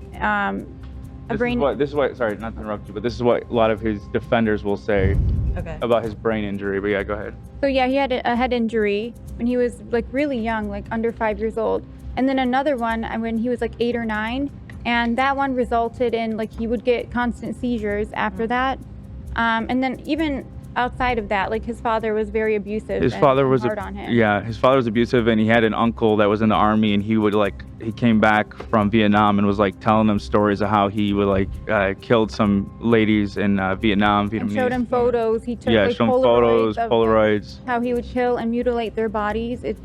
And Ramirez was very young at this time. He was like 12 years old when he's being influenced by all of this. Yeah. These serial killers always have straight demonic childhoods. Yeah. So it's like, you know, on one hand they're the product of their environment, but Did he have anyone like close to him when it happened? Did anyone like visit court? He has a family. Like he has his 2 parents, a brother and sister that were there for him in court, and they were kind of just in denial about it. Yeah. That's crazy. they go, he has such a beautiful laugh. How could he do this? Look at that beautiful pentagram on his palm. He got that from his Oh yeah, dad. what did they think about that when he put up his hand with the pentagram and said "Hail Satan"? He said, he looks just like you, John. Goofy. He does that. He's got your palm. So, like you mentioned, Ethan, he did get married in prison. In 1996, he married Doreen to a Leoy. real- He claimed to believe that he's innocent. Of course Yeah. That's what she believed. That he's innocent. Yeah, she would go on interviews and say he didn't do it. And did they ever get to spend alone time? Because I'm pretty sure she would not be here still. She was before they got married. She was visiting him like up to 4 times every week in prison. Conjugal? What does that mean? Did they have sex? Oh no, she wasn't allowed. It was between the glass. Okay. Yeah, they weren't Oh, allowed like, okay. physical contact. Well, here they are doing it here. Yeah, I guess for the marriage ceremony. Or... Oh, okay. Yeah, they're special. Well, look at her. What a The grandma and the murderer. what a great cat. Yeah. I can understand why she had to go find a serial killer for her. Her family. I can say it about her. Yeah, she's vile. Yeah, her family was like really upset. They disowned her after this. Good. Wait, can I? He's so Grammy. Yeah. Hey, listen. If Hila's dad thought that me wearing socks and sandals was bad, she should hear about this lady's husband. Can I be honest about something? Yeah. Go ahead. This is kind of goblin mode, but she looks like Ethan Slater in a wig. Ethan Slater's mom. Let me reorient myself. A little bit. I see. Okay. Well, okay. Same smile. I think. Yeah, the shape of everything is happening. Mm-hmm. Wonder if she can tap dance. I think You know Goblin what? Mode's okay Feels good. during this SpongeBob. stuff. So yeah, he was sentenced. He was convicted of all 43 charges: 13 counts of murder, 5 attempted murders, 11 counts of SA, and 14 burglaries. He was sentenced to death in California's gas chamber, and the decision was met with relief from the victims' families. Yeah. So also, we didn't include this, but we didn't want to put too much about the victims' families. You know, but they've talked about, obviously, you know, the fact that these killings have had on them and for like future generations. And while they were in court, they would be sitting there, like one of the victims' granddaughters was talking about how she was sitting there waiting to go inside the court, and there's another little boy, there's another young man who was there who she thought was a victim at first, but it turns out that when he turned his hand, he had a pentagram on his hand. He was just a fanboy of Richard. He had a bunch of fans at his trial. Yeah. That's disgusting. Yeah, and after the sentencing, he was walking out and he told reporters, "Big deal, death always went with the territory, see you in Disneyland." The trial cost $1.8 million, which was at the time made it the most expensive murder in the history of California until it was surpassed by our boy OJ in 1994. OJ, the juice. So yeah, here are some of the other crimes other murders that we didn't even talk about. You can kind of see the map of where they were. This is not including San Francisco and the ones that weren't investigated in relation to this case. But it was later learned that he committed other murders prior to even moving to LA because he's from Texas. In 1984, he committed his first potential murder, which was a 9-year-old girl who he stabbed and hung her body from a pipe. He lived in I'm sorry, yeah, this happened in San Francisco. Initially, he thought it wasn't linked to him, but in 2009, DNA matches linked him to that murder. Also, when he moved to California, he murdered a 79-year-old woman even prior to the first case that was investigated in this investigation. Yeah, so, and also he kind of taunted some of the San Francisco officers and brought up other cases that weren't solved, implying that he also killed more people in San Francisco. When they would interrogate him? Yeah, after he was caught. After the 9-year-old girl, was it 9-year-old? Sorry. Yeah. Yeah, after finding out about the 9-year-old girl, his wife left him. Oh, Yeah. just that. Come on, I thought it was, fucking through better or worse. ain't loyal, lady. DNA ruined this marriage. Why were the other murders okay, girl? Yeah. Heartbreaking, man. So Richard Ramirez spent more than 2 decades on death row while appealing his sentence. However, he never got the chance for a new trial as he died of complications related to B-cell lymphoma on June 7, 2013. Cancer. Loser. At the age of 53. That's actually good that he died of cancer. Slow, painful. Yeah. Hopefully he got horrible treatment. It'd been nice if he was a little bit older, though. Yeah, I wish he didn't Suffered get a little sick longer. and just suffered in jail longer. Him in HD is like extra horrible. So acknowledgements, we would like to express our gratitude to Netflix for providing valuable information Really? that contributed to the research and content in this PowerPoint presentation. Lena actually reached out to, which library was it? Oh, the UCLA library? She had all this good footage. Like they sent like an itemized list, and like it was really They good. keep like an archive of all the news footage from like dating back even earlier than the 80s too. But the prices were insane. Yeah, it was like $500 for like 2 minutes of Wasn't worth footage. it, and- Oh, to license it from them? Yeah. Mhm. We thought they were just. We weren't sure how it worked. We thought they Pro were bono? Yeah, we thought that it was like maybe they were obligated to share with us. I thought it's available for Yeah. the public, It's the but public library. yeah, no, no, you Well, have to that- license it. Beautiful research idea. Thanks. Thanks. This is just to acknowledge the template in which we made the PowerPoint, base it off of.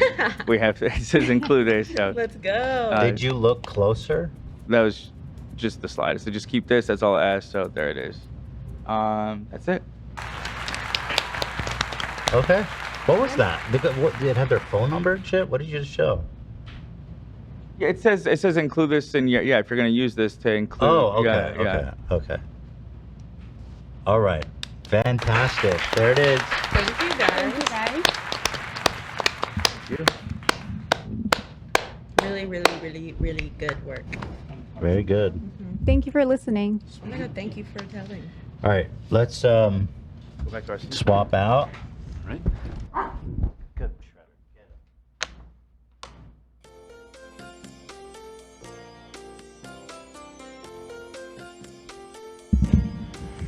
Hello.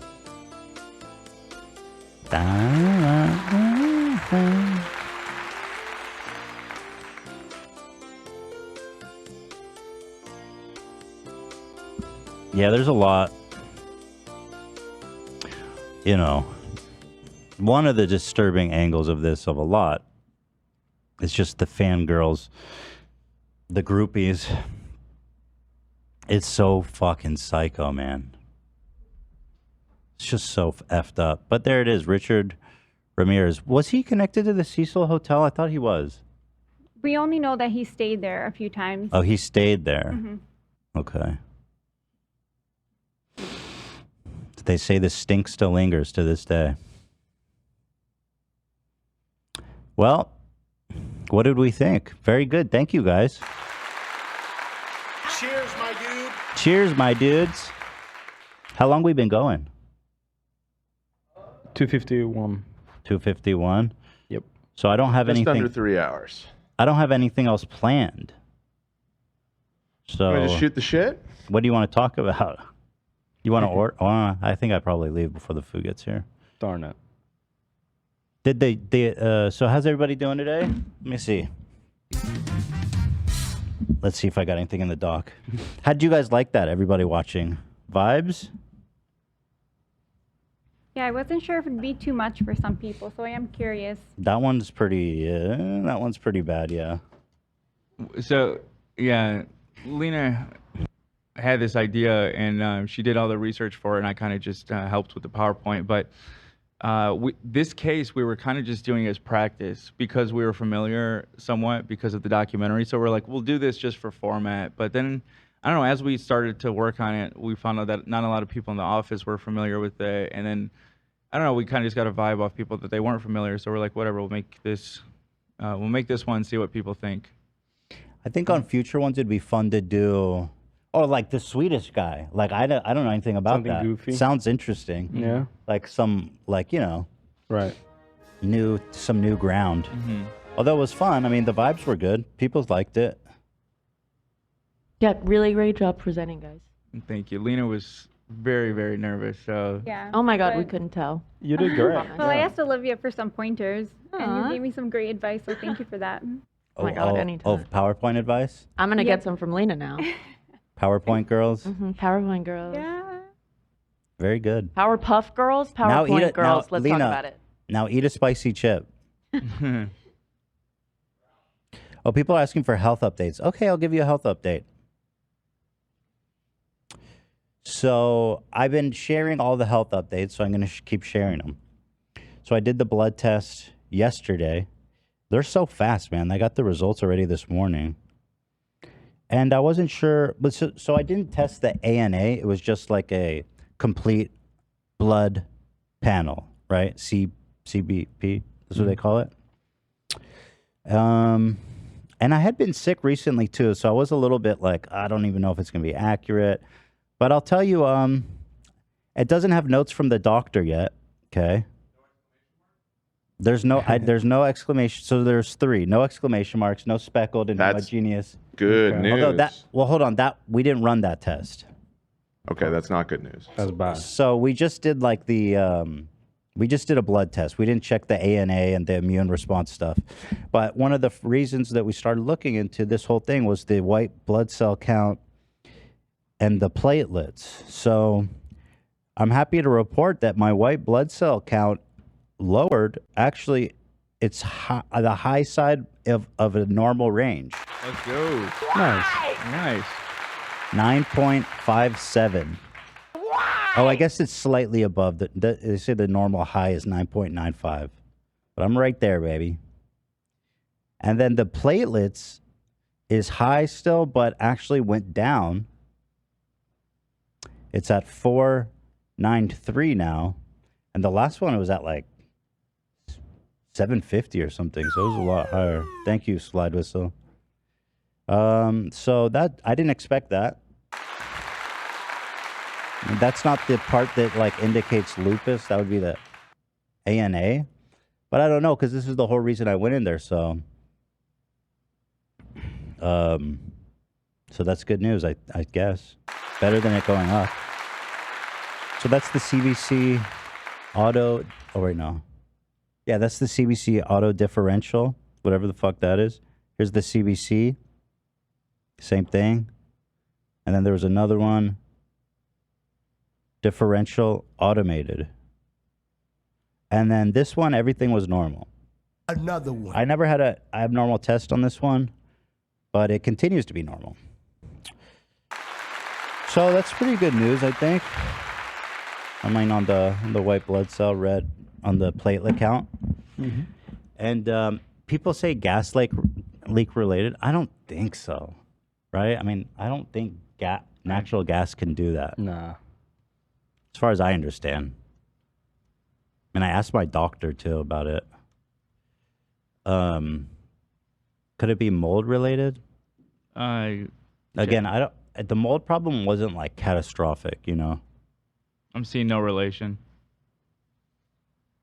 Right. And I think, I don't know about the mold, but yeah, I think it wasn't that severe. But who knows? I mean, shit. But now I have to go on this weekend. I'm going to do the ultrasound. That'll be a good update for us. And then from that, I'm just going to see a rheumatologist. But let's see. You know? Shredder update. I mean, he's sick. He's still sick. He's doing well, like physically. He seems fine, which is what's so fucking weird. But we're actually having the vet come check on him on Friday, do a blood test, see where he's at. Was everyone saying Fousey? What did we miss that Fousey did? How old are you? What did Fousey do it? Vibes.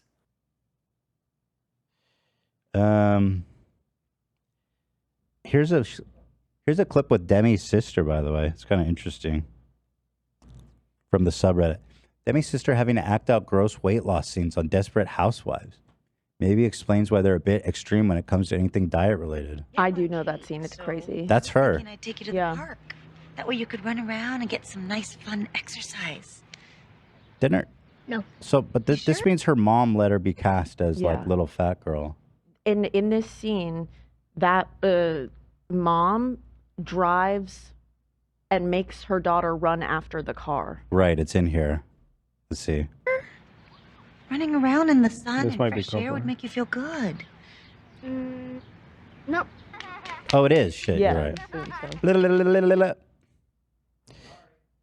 So, okay. Great. The crew should have a police illustrator on. That's kind of awesome. And describe like famous H3 lore do, like, people. police sketches of us? That's a good ass So idea. funny. That's pretty funny. Oh no, GamerSub said they discontinued Pina Colada. I What a- asked them on their website, What a then- tragedy. Yeah. Tell them to bring out the whole ocean. Well, the good news is we're gonna have our own flavor coming up here at All the end of the different month. flavors. What else, guys? Fousey? What? Fousey said the N-word? Yeah, he sang it. He was singing his song. It's Yep. pretty. Where's the clip? I'll watch it. I feel like he turned it around quick in that. The N-word. That must be the fastest N-word to apology time ever. You know what I mean? Yeah. I don't think anyone's going to be mad at him about this just because his reaction, Yeah. how he handled it. But his boy Keemstar had his back. He was sure to share that. That's how. Of course he did. Fucking Keemstar. The bigger concern is him getting banned, I feel like. He hasn't yet. Shit. Well, we keep saying that, but he's still up. Yeah, just a peaceful warning. Careful. Especially now when you're doing so good, you got so many viewers. They're Here it definitely is. gonna have their eyes on you. I love you. Here he is. Why does it look like he's in prison? Is this his apartment? Oh, it's a hotel room? It's This is so empty. It's a friend's house he was staying at Oh, okay, while in okay. Chicago, I believe. It's like the emptiest room I've ever seen. Oh, that's our hat. It's a Teddy Fresh hat. Let's go. I've seen emptier. All right, so here's Fousey apparently saying the N-word. But I can't even play the song. I can't play the song. Okay, well, here. You get what happens, and then you see the...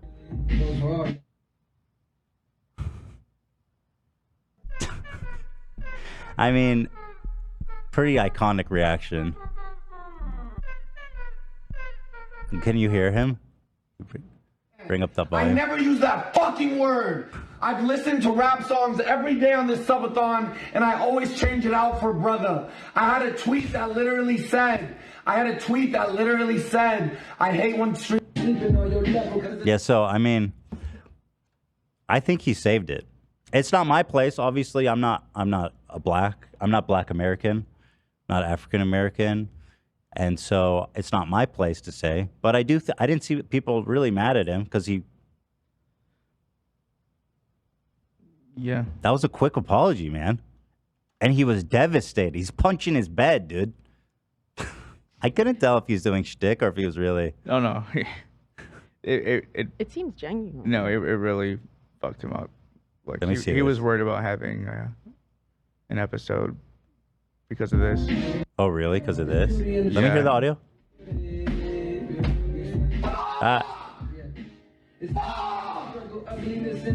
That. That word, I swear to fucking God, this isn't content. Poor I never Fousey. use that fucking Everything word. is a travesty. I've listened to rap songs every day on this subathon. So I don't know. It's not my place to say, but I thought he did a good recovery. You know what I mean, right? That's why he was like, people are asking why he was like retweeting when Keem put it out and all that. I don't know, but my understanding is that he was saying that he wants to get ahead of it and just be upfront about, look, I messed up. I don't want you to see a headline and think that I just openly said it. This is what happened, and I fucked up. But again, not my place to comment. Can you send the Keemstar tweet, his best friend Keemstar, who immediately put this out on Twitter, being like, Fousey said the N-word. Could someone else grab that real quick? I'm blocked, and I'm not signed into my alt. Daddy. We have a comment. We have the other dude says, as a black man, I forgive him. There it is. We have one black person in the chat that forgives him. Here's Keemstar's best friend. Fousey accidentally drops the N-word. It's like, why? Why did you do that? I guess he got clout for it. Damn, 79,000 likes. Are people mad or amused? I saw in Keemstar's replies, a lot of people are like, talk about the Alex clip. Oh, that's good. Yesterday, I was getting my haircut, and he randomly calls me, and he texts me. He goes, I need you to call me and cuss me out. And I wasn't really sure of what was going on, so I looked up on YouTube Arab guy swearing, And then I called him back and just let that play. This is a clip of it right here that I sent. I guess he was trying to fuck with some guy. He had some random guy he just met at the park and was like, "Hey, can you drive me? I guess drive him somewhere." And then started to tell the guy that he was being chased. Huh? He told some random dude that he was being chased, and he's in the car with him. There it is. Oh, really? Yeah. Try to be nice. Hello? Hello?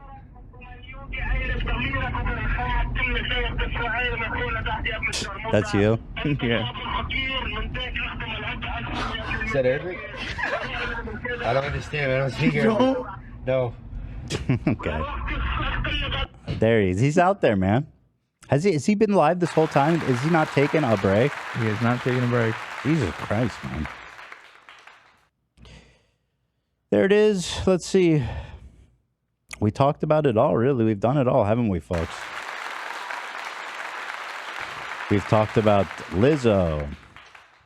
She was apparently who I learned strippers, some, I guess, with a specific talent, can shoot dildos out of their vagina. That's sick, dude. That's amazing. Sounds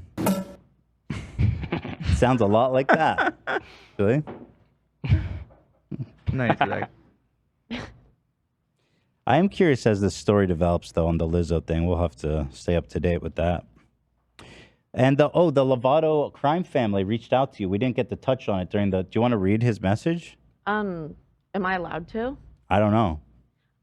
He basically said, huge fan, not his place to like speak for his family. He doesn't want to get involved. Yeah, he doesn't. But he's a want to fan. smoke. But yes, I wonder he's what a does big that fan, mean. he says. So we have some allies within the crime family. We love Maybe that. double agents, perhaps. He'll wear a wire at their next family meeting. Ooh, Thanksgiving wire. Yo. I might have a claim against Crowder.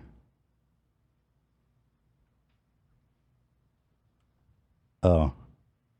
That's awesome. Oh, boy. All right. Anyway, this is my new hobby, is fucking with people that steal my voice. Or it wasn't mine, it was you, Dan, but it was my show, I guess. You know. And that. All right, I got nothing to say, guys. So that means that tomorrow is leftovers. Super Mega, I don't know what to say about that whole thing. I genuinely don't. We got a big show. Big news tomorrow. Trumpy boy indicted again. Again. Go fish of indictments. This is the juiciest by far, though. This makes the other two seem small fry. Do you feel like, though, the other two kind of, it just seems like a joke at this point? It is. It's extremely funny that he keeps getting indicted. Right, and they indicted me. Like if the last two didn't come, this one would have hit harder. And I'm not saying don't indict him because, like, obviously no one's above the law and stuff, but Do not come. like people who could potentially be swayed by this, by the third one, they're just gonna be like, this is a circus. And there's probably even another one coming, right? Yeah. Yeah, probably a few more. A few more. This man's gonna have a full house of indictments. Hell yeah. He's the king. He does everything big. Do we have a chair update, Dan? Do you have a chair update? No update to share as of now. Still investigating. Quick, yeah, I'm not talking about the super mega thing just because it seems super complicated and I don't really understand it.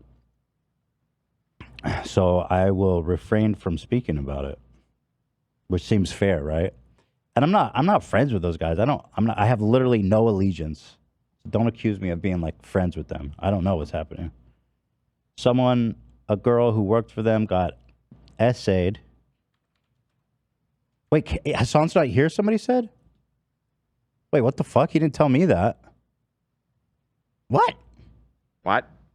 He's probably caught. Oh, yeah, he's in New Jersey, right? Dude, give me a heads up. Damn, maybe he'll be back for tomorrow. Let me see.